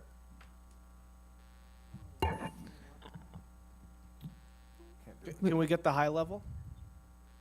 And return at a later Cliff, date the with cliff details. notes? Or possibly a presentation Sure. emailed to us? We're confident in you, Scott. Let's just do the Yeah. cliff notes. Yeah, so I believe you guys already have the major presentation, so we'll try and keep it high level, but I do want to give the team an opportunity to go through the work that they've worked so hard on. So high level stuff. So obviously the last 4 months we've been focused on keeping Solvang as in people's minds as possible. We've presented data to this group multiple times, showing that Solvang's well positioned for the rebound. Our hotel data supports that. The last couple of weekends, we've seen 100% occupancy throughout many of the hotels. This past weekend, it did fall off a little bit after the governor made his announcement. Last, can you guys still hear me? Yes. Yeah, we can hear you. We can hear you. Sorry. So after the governor made his last announcement on Thursday, we did see a drop off in hotel occupancy in some of the hotels, but we still saw strong occupancy kind of citywide. So the blended average was about 88% occupancy this past weekend. So obviously there's a pent up demand for travel, which is good for our businesses and their need to recover. But obviously we have a responsibility to the residents as well.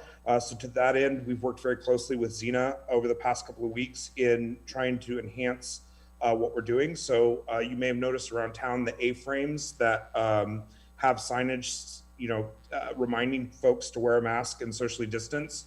You'll also probably notice all the stickers on the sidewalks around town, reminding people to keep 6 feet distance. So we're really doing as much as possible to support, the messaging in this time, but also allow, our businesses a chance to recover and accommodate those who are willing to travel at this time. We're excited to work with this council and with the city manager as the general plan and economic development plans are updated. But right now, we're focused on marketing what Solvang is today and bringing a new demographic to the Solvang that exists today. So, to that end, we're really focused on, like Vegas, you can have the high roller experience or you can have the budget experience, but both people go to Vegas and have a great time. We want to be able to show Solvang in a very similar light, that if you want to come and learn about our Danish culture and our Danish heritage, we have plenty of opportunity for that. If you want to come and have wine tasting, we have plenty of opportunity for that. If you'd like to come with your family and explore the trails on horseback, we have opportunities there as well.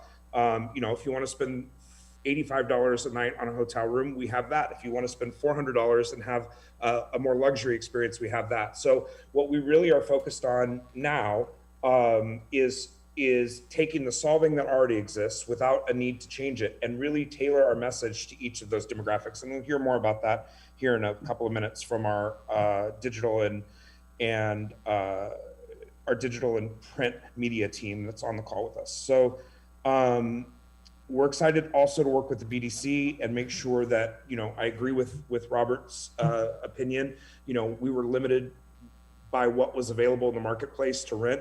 As it was, we spent an awful lot of money on rental furniture and stuff for the Copenhagen closure to try and, create some life in town. And so we're working with the BDC and a couple of local businesses to make sure that, now that this looks like something we're going to need to do for at least another few months, we need to work to find a more cost-effective and more on-brand solutions.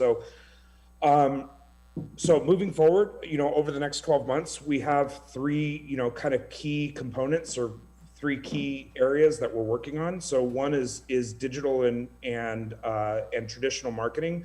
So I invited our team, Susie and Cynthia are on the line with us that can kind of take you through the digital and print presentation. I'm sure Cynthia or Susie will want to share their screens here in a moment.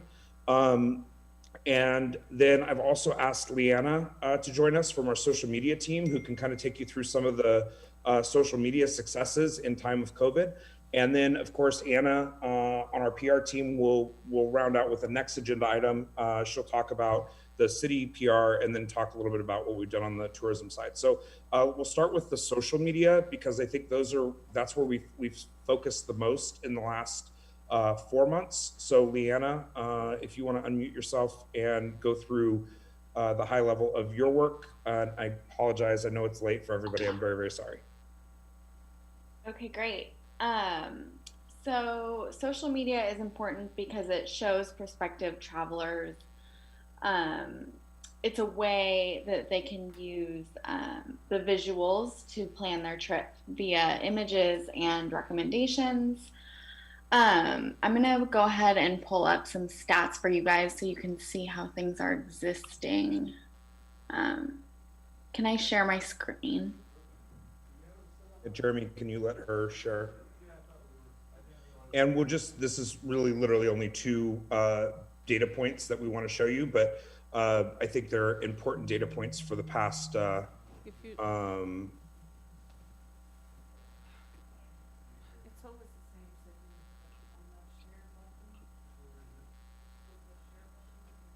if not, Leanna, we can just email it to Okay, I can just read them off. So you can just talk through it and we'll email it to the council.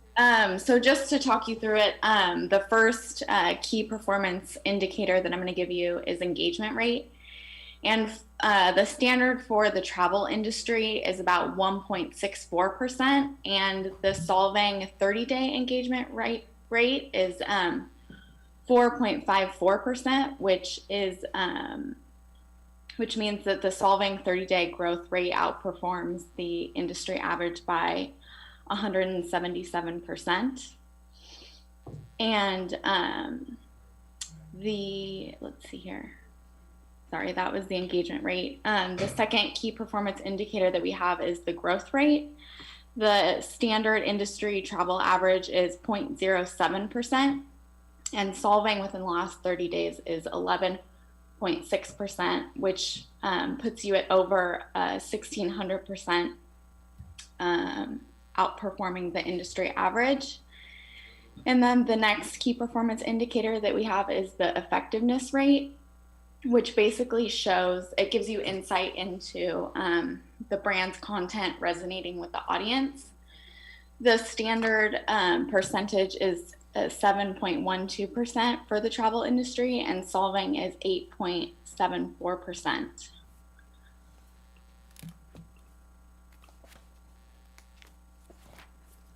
Okay. So in terms of the content that we've been putting out, we've been working off of user-generated content that travelers have been sending us, and tagging and geotagging. And so it'll be easier with, is there any way I can screen You share? should be able to share now, yes. Go ahead and try it. Perfect. There you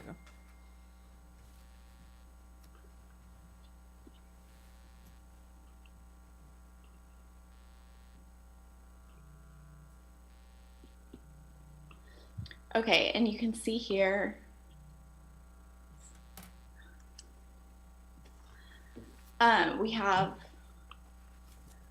we have 1 and 2 year outlooks, and all of these yellow boxes have been posted just since February of this year. So you can see that all of the top performing content within the last, almost all of the top performing content within the last 2 years has been posted just within these last 5 months.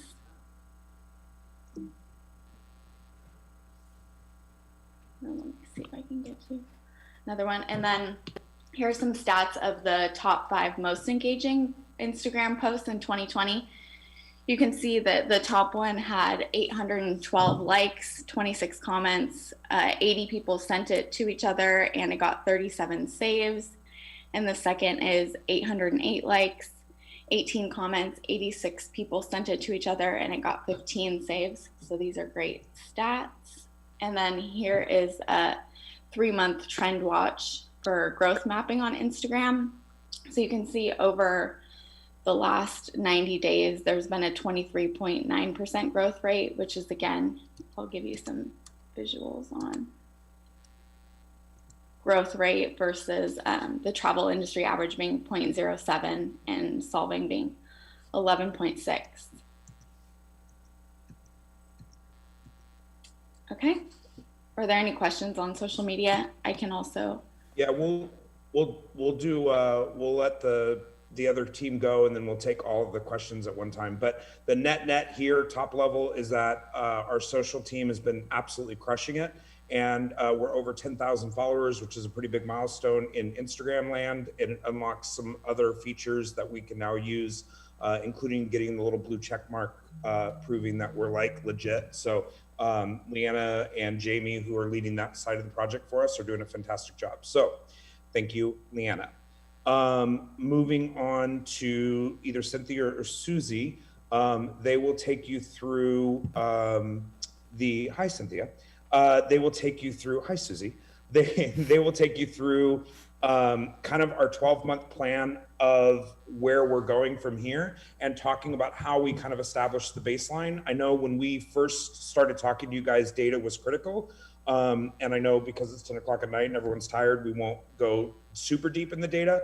But we have, and this should already be in your packet, but we'll make sure that you guys have this presentation. The key here is that, we do have a pretty robust plan for COVID, but also things that we can work on to keep the brand top of tourist minds so that we're in good shape moving forward. So Cynthia or Susie, whoever wants to take it forward, go for it.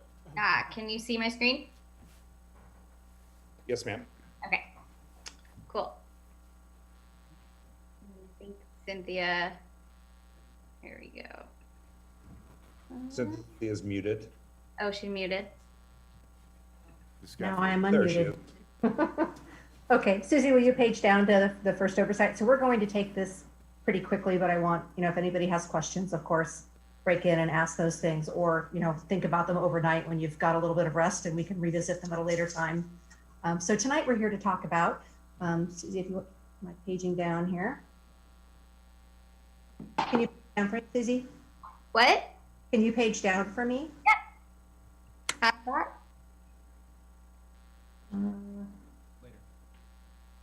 Not paging down. Okay, well, the intro slide is basically to Scott's point, presenting an overview of all of the work that we have done to date to really mine the data that's available, both the legacy data that's coming off of the Google Analytics, comparing this time last year to this time this year.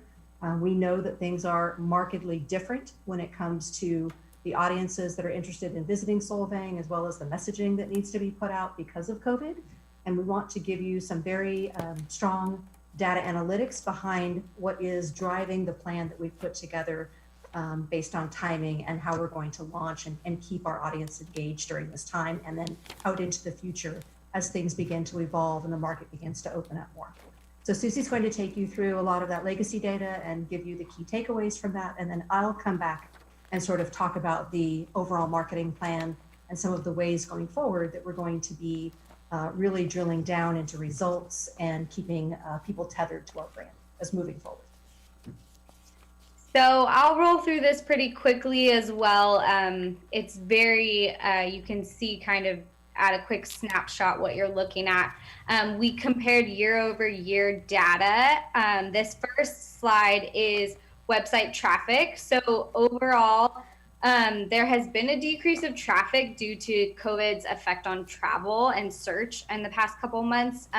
But we're beginning to see, as you can kind of see towards the right, things are starting to even out and feel a little Susie, more normal. we only seen the front, the picture of the presentation, the very first cover page. We are not seeing the slides. It's a beautiful photo. Now we have it. There you go. Is that better? Yeah. Yes. Oh, weird. Okay. There you go. So then, so you can start to see on the right that things are like looking a little more even, normaling out. We're getting a little more traction, and we're starting to feel positive about kind of what's improving and the progress that's being made. This has a lot to do with the tourism sentiment right now and people starting to plan trips and searching a little bit more for destination travel. Okay. So audience origination, this slide shows the top 6 states from which our web traffic is originating. We know it's mostly coming from California. You can see the slight uptick from 2020. So this, as we can all surmise, like has to do with people not wanting to do far destination travel. They're wanting to stay in their own areas, short trips, which Solvang is perfect for. So it's just capitalizing a little bit more on those California travelers. Okay, and then within California, again, we know most people, most of your tourists are coming from the Los Angeles area. Sorry, we broke it down by these different counties. LA continues to be the top performer. And so and Cynthia will get into this later, but as we talk about kind of our audience targeting, we're going to use a lot of this data. So real quickly, the top 10 pages visited on the website. We know where people are going and what they're after. This reinforces that a lot of tourists are looking for the food and beverage industry. It's a driving reason for these potential travelers to come to Solvang. So from the Danish bakeries to the wine tasting rooms, you can see that there's, it's more than half of the destinations on the website. So real quickly, how are people finding the website? So majority of your visitors are coming from organic search. So as we kind of look at that versus the rest of the refers, we know that your website contains a lot of good keywords, and it speaks to the SEO on that site. So then the next in the 2 spot is the direct URL. So those people are specifically know the Solvang USA site, and they're going for it for the information that they're looking for. And then of course earned media, which is this referral graph right here, which is great because that's like blogs and anything that refers people back to the Solvang USA site for information. So who is engaging online? As to be expected, and like it is with most of the tourism industry, we see females at an exponentially higher rate. But it's interesting on this slide because we're noticing that in 2020, males are searching a little bit more. So as we message and we target people, we'll use these notes to kind of tone our messaging, what should be, how we should talk to females versus males. All right, and then so these next couple slides are really interesting. We broke the audiences down by age as well, and there's a couple trends that we're noticing during this like COVID time in comparison to last year. So you can see where we have these two little stars, the 18 to 24 group and the 65 plus group. So we see those people as the people who are going to travel. They're like the early adopters of travel during this situation. They'll be the ones who are the first ones there. And so while normally we would work with this middle area, the 25 to like 64 area, during this time, we're going to kind of work to speak to those 18 to 24 and 65 plus audiences, because we know that they're interested at a higher rate right now. Susie, if I could jump in here on that one slide, you know, and this is, I think, very common for across the whole country. You know, we normally would look for, you know, power couples or couples who have children that are in that, you know, 25 to 54, 45 age bracket. And because of COVID-19 and the dangers that, you know, are associated with young children, et cetera, you know, we really kind of expect that core family demo to be a little bit quieter and a little bit more reluctant to travel here. And that's why you see the blue bars lower for 2020, today's market, versus the green bars for 2019. Families, power couples, with and without children, those are at the heart of your traditional tourists. But in today's world, they are a little bit more reluctant. And so, you know, our focus in a short-term strategy will be to look at the audiences that have that best propensity to travel at the moment. And then those can evolve as we move forward and travel loosens up and people become more comfortable with that. And what's exciting to that, from in a super high level nutshell, is we get to introduce Solvang to a brand new audience, which is super exciting. Yeah, and it also speaks to the social media increase. We can use that to speak to that younger audience because we know, and Cynthia will talk about this a little bit later too, we know about their media habits. Okay, so we broke down these age groups into two interest groups as well.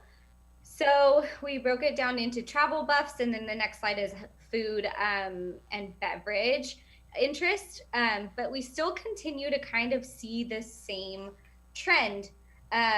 This group increases a little bit on the 25 to 34, but overall, there's the 18 to 24 has a strong increase, and 65 plus as well. So same thing here, 25 to 34 also increased, as well as the strong increase to 18 to 24. And the 65 plus. So we pulled kind of keywords to look at what people are searching and how Solvang is popping into their search engines rankings. So we noticed a few things. You can see that people are looking at events, they're looking at food and beverage, and then also California locations. So those are things that we know Solvang has going for it. But we want to continue to position Solvang as the kind of the travel answer for this during this. And one of the key things that we took from here, obviously, is people are looking for affordable romantic getaways. And so so you see a lot of what we're doing, like with Copenhagen, we put the lights out, and you know, back at Valentine's Day, which was the last legal event that we did in Solvang, we obviously partnered with the trolley company to offer evening, more romantic carriage rides.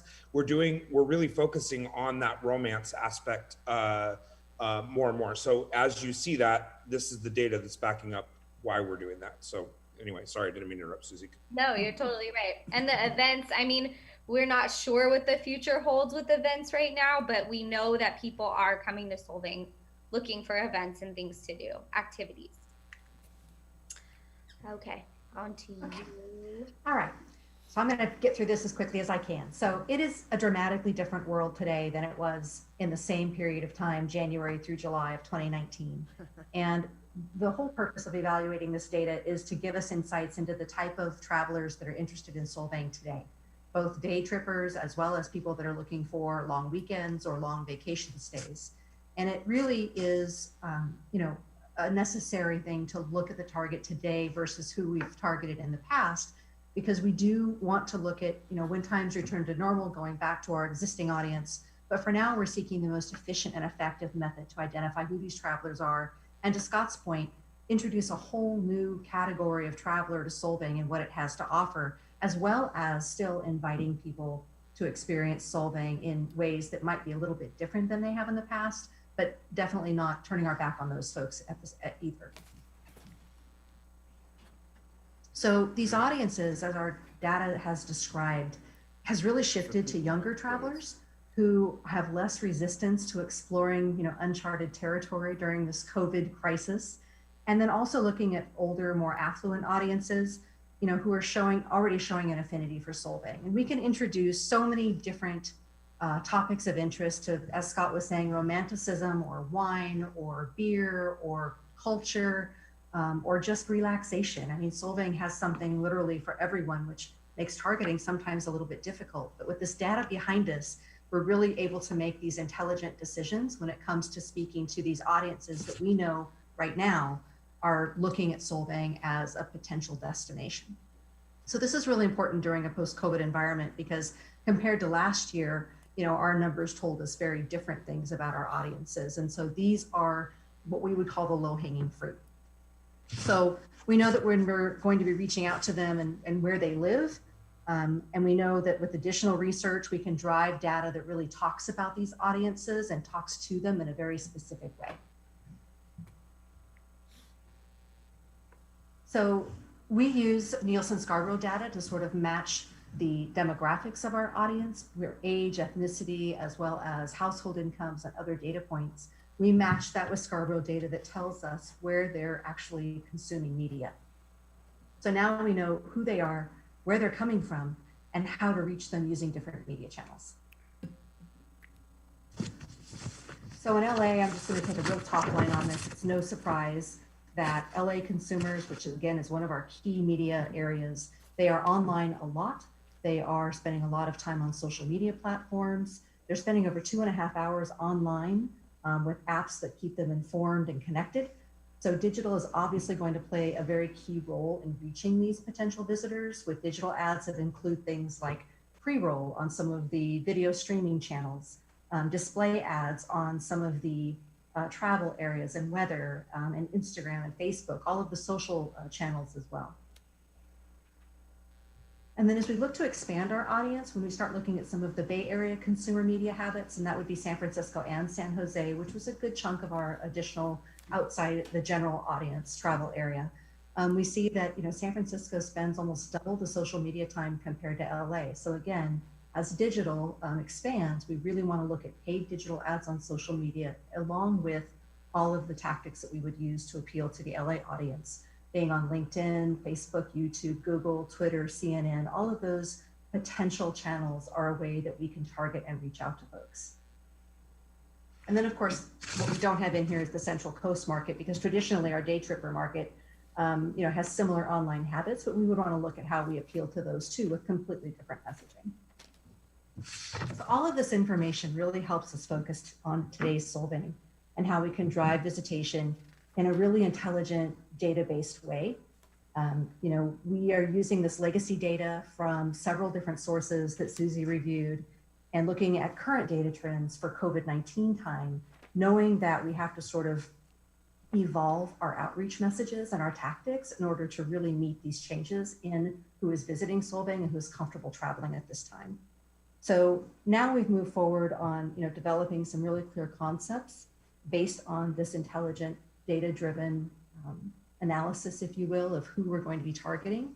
We've looked at their location. We've looked at the viability of their tourism revenues when it comes to day trippers versus overnights versus extended stay. And in this post-COVID strategy, I think we specifically address the best opportunities to drive visitation and TOT revenue during the time, but we also leave things very flexible and open so that as things return to whatever the new normal is going to be, we have the opportunity to, again, rekindle interest amongst those people who have already visited Solvang.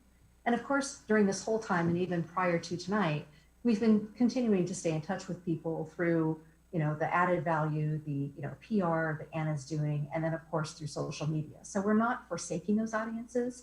We're just choosing to meet them with appropriate messaging and not push our paid dollars towards them in that way. So how are we going to do all of this?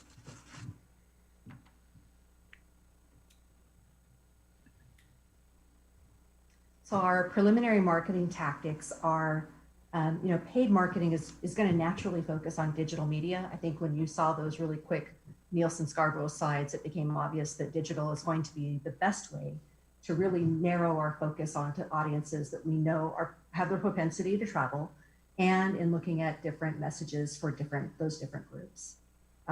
They're spending over 2.5 hours a day online, and digital allows us to pinpoint online users very easily and very efficiently so that we're not overspending in our media dollars, but we're really making our dollar, every single dollar, work as best we can. And our tactics will include a really wide range of digital products. So with geo-targeting display ads, those are going to be aimed at travelers in our targeted locations. So for example, adults 45 plus with household incomes over $100,000 who live in Orange County might be one of our targets. It seems like it's a very solid target for us based on our data.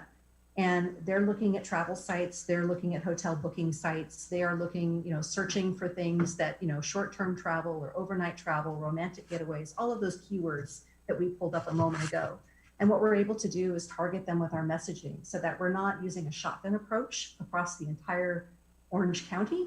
We are really looking for people that fit within our target demographic. Then of course, our geofencing.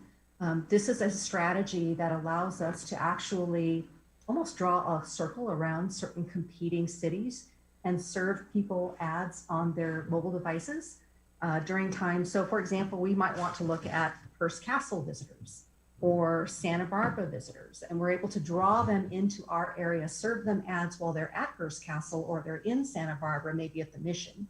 And we're actually able to serve them ads that say, you're just a short jump away from Solvang. Why don't you come on over and try us? We have a lot to offer. So that's how geofencing works. And then of course we have site click retargeting. So site click retargeting is when someone visits the Solvang USA website, we actually have the ability to place a cookie on their unit, whatever they're using, whether it's a desktop or a laptop or even their cell phone device. And for the next approximately 30 days, as long as they've shown one click into the Solvang USA website, we are actually able to reserve them messaging ads. So I always use the example of DSW shoes. I looked at a pair of shoes at DSW and those shoes followed me around for a month every time I went to any kind of interest site and served me a display ad reminding me that those shoes were available. And I just kept having to say, no, Satan, get behind me, I don't have the money. In this case, we want people to choose Solvang and always be top of mind, at least for the next month, that they know, they showed a little bit of interest and we want to show them interest back. And that puts them right back into our lead database and allows us to serve them not just on their mobile device, but as they go home, we're able to serve them on all of the devices in their home.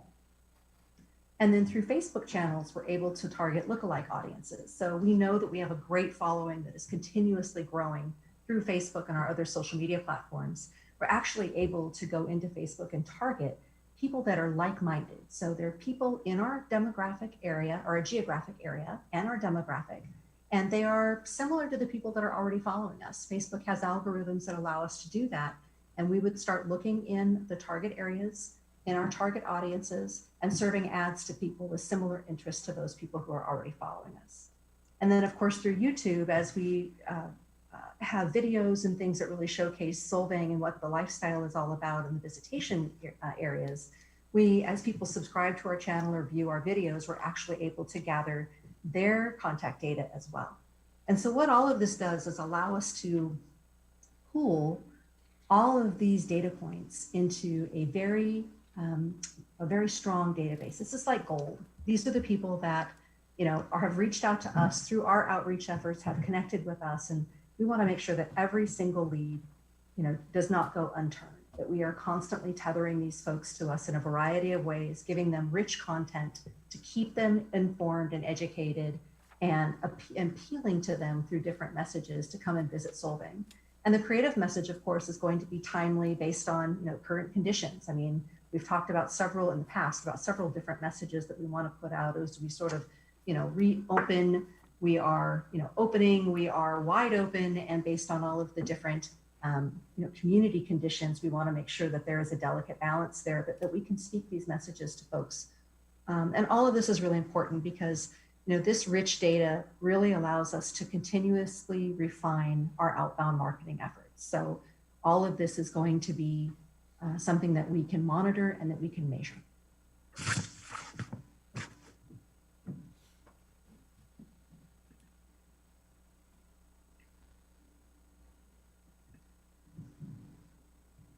So I think, Cynthia, thank you. This is awesome. And, there's some other pieces that we'll gloss over, but, we have people literally booking hotels through the Solvang USA site. So we're able to track those people all the way through. We're going to start doing some affinity with those guests because we have information about them. We can gather details. One of my favorite stories is Gary Vaynerchuk. When he started Wine Library, somebody bought like a $10 bottle of wine. He did some research on him, found out that he liked the Jets, got him a signed Jets jersey, sent it to the guy, didn't hear back for a couple of weeks. And then all of a sudden, like a $5,000 wine order came in from the guy's buddy because he went around and told everybody how amazing it is. And, we have these data points for these people. We could do a little bit of research and, suddenly we know that they're staying at the Lansby. We could do a room drop that, with a bottle of local wine saying, hey, we're happy that you booked with us. And those little things start to really create some brand loyalty, especially for that younger demographic that aren't used to that kind of Four Seasons level of attention. So we're really excited about that. The geofencing is super cool, and Cynthia kind of brushed over that, but that's super cool. We being IDK and we the council, or you the council, have gotten some heat over the past year or so about who is the right visitor for Solvang, and if you lined up 5,000 residents, you'd get probably 2,000 different opinions, and whether it's right or wrong, we can start drawing circles around different groups in different parts of towns or different parts of California so that we could bring those people in. Hearst Castle is a perfect example. Here in Fresno, people travel to their vacation homes in Cambria and are constantly looking for something to do, like a day trip from Cambria, and being able to draw those high net worth folks down into Solvang for the day, is beneficial. But that experience, we could tailor that experience and tailor that message so we're not alienating the Lompoc day tripper or the day tripper from, a different part of California. So anyway, the net, obviously, Leanna and the social team have done a killer job on social during COVID. Cynthia, Susie, and the 20-something people behind you, maybe 25 people behind you. Your team has been doing a phenomenal job on, gathering data and keeping us on track, over the next 12 months. At a high level, again, I think there's a lot of opinions that, Solvang needs to change in order to accommodate new tourists. And that is, you guys will get sick of hearing me say this, that's sort of above our pay grade and outside of our remit. And I'm excited to see that, the council is working with an economic development contractor and, creating a 10-year plan for economic activity, which will be a proud supporter of whatever comes out of that effort. And we're happy to provide data to support that effort should the need arise. But for us, we're focused on targeting new and different segments that are excited about Solvang and making sure that the people that want to come to Solvang and experience Danish culture are going to continue to have that Solvang. And the people that want to come and experience something completely different and completely new, we can also target that group. So, we're not so focused on changing what Solvang is, but really presenting the different facets of the existing Solvang to new and different groups. So anyway, that's, I know that, we've gotten a little bit of heat ever since you guys hired us. We're an event company, and what do we know about marketing? So we really wanted to take time, to show you the team, because all you ever see is me. So I wanted to show you the team behind me so that you guys know that we have an actual plan. So I'm sorry it's so late at night, but there's the presentation. If you have any questions, all of us are happy to answer. I have not a question, but a comment, Scott. Can you hear me? Yes, sir. I'm glad you're here. That's all I want to say. Thank you, sir. Are there any questions? Okay, with that, we'll go to public comment. Is there any public comment on this item? Do we have any public comment? If we do, please unmute yourself. See none. Okay. Take it back to the council for discussion and action. I believe that Scott stated at the beginning of this he was looking for a direction on a couple things. If I could just get those very clearly stated, then we can talk about that. Otherwise, we'll move on. Scott? No, I don't think we have any direction right this second. I think this is just kind of it. Our contract began with the beginning of the fiscal year, so I think this is just kind of a baseline report of where we are and where we're headed, and making sure that there wasn't something egregiously wrong that that you guys want changed. But this is the direction we're running in, and we'll continue to update the council as we move forward. Perfect. Thank you. So, I just wanted, again, just throw my appreciation out for all the time you're spending. And your crew. And your crew, especially with, we're doing a lot of extra stuff around Copenhagen. I know it's a difficult task to undertake, and we obviously have a limited budget. We don't know if it's the right thing or the wrong thing. It seems to me, and I've met with the merchants down there. I've walked, and it seems like people want it to stay how it is now, but they have their feedback of how they'd like it to be better. And now that we see that, we can look at, how we can better invest in that and be a little more smart with the money. Obviously, you mentioned earlier the renting of some of the equipment is not really the long-term viable option. So great work, and thank you for everything. If there's nothing else that needs to be done there, Karen, do you have any comments? I just wanted to say thank you very much, and thank you for paying attention to the aesthetics of the parklets, because I know that that's come up a number of times. People want a little more decor and identification of their areas, so thank you. Okay. With that, we've received and filed item number 7. We'll move on to item number 8 now, right? We do. We have Anna. Are you still on the line? Yes, she is. So item number 8 is a media and public relations update, and Anna has prepared some information about both May and June on the activity. Go ahead, Anna. Could we possibly move me to the next meeting? Because honestly, I don't even want to look at my slides right now. I'll move that we accept the request. Okay, is there a second? I'll second it. Do I need to officially go to public comment on that, though? Since we're moving the item? I don't think so. Okay, so we'll move the item, and we'll Okay, take Mayor, public comment on that item until at the next meeting. Mayor Pro Tem Clark, Thank you, and yes. Councilmember Waite, Yes. Mayor Toussaint. Yes. Okay. All right, pass. item number 9, AB 1234 report out, council member comments and requests. I'm still not aware of any events that council members may have attended, so I don't think there's anything to report out there.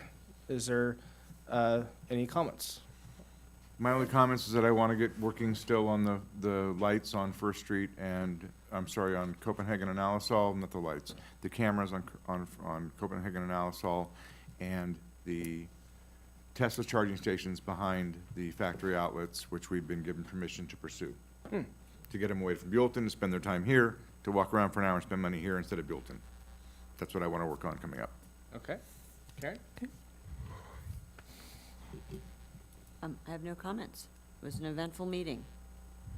It was loud for a little while, too. I figured out how to take less votes, but can I get a new gavel? Yeah. I'm out of here. We're adjourned. We're adjourned. Good job, you guys.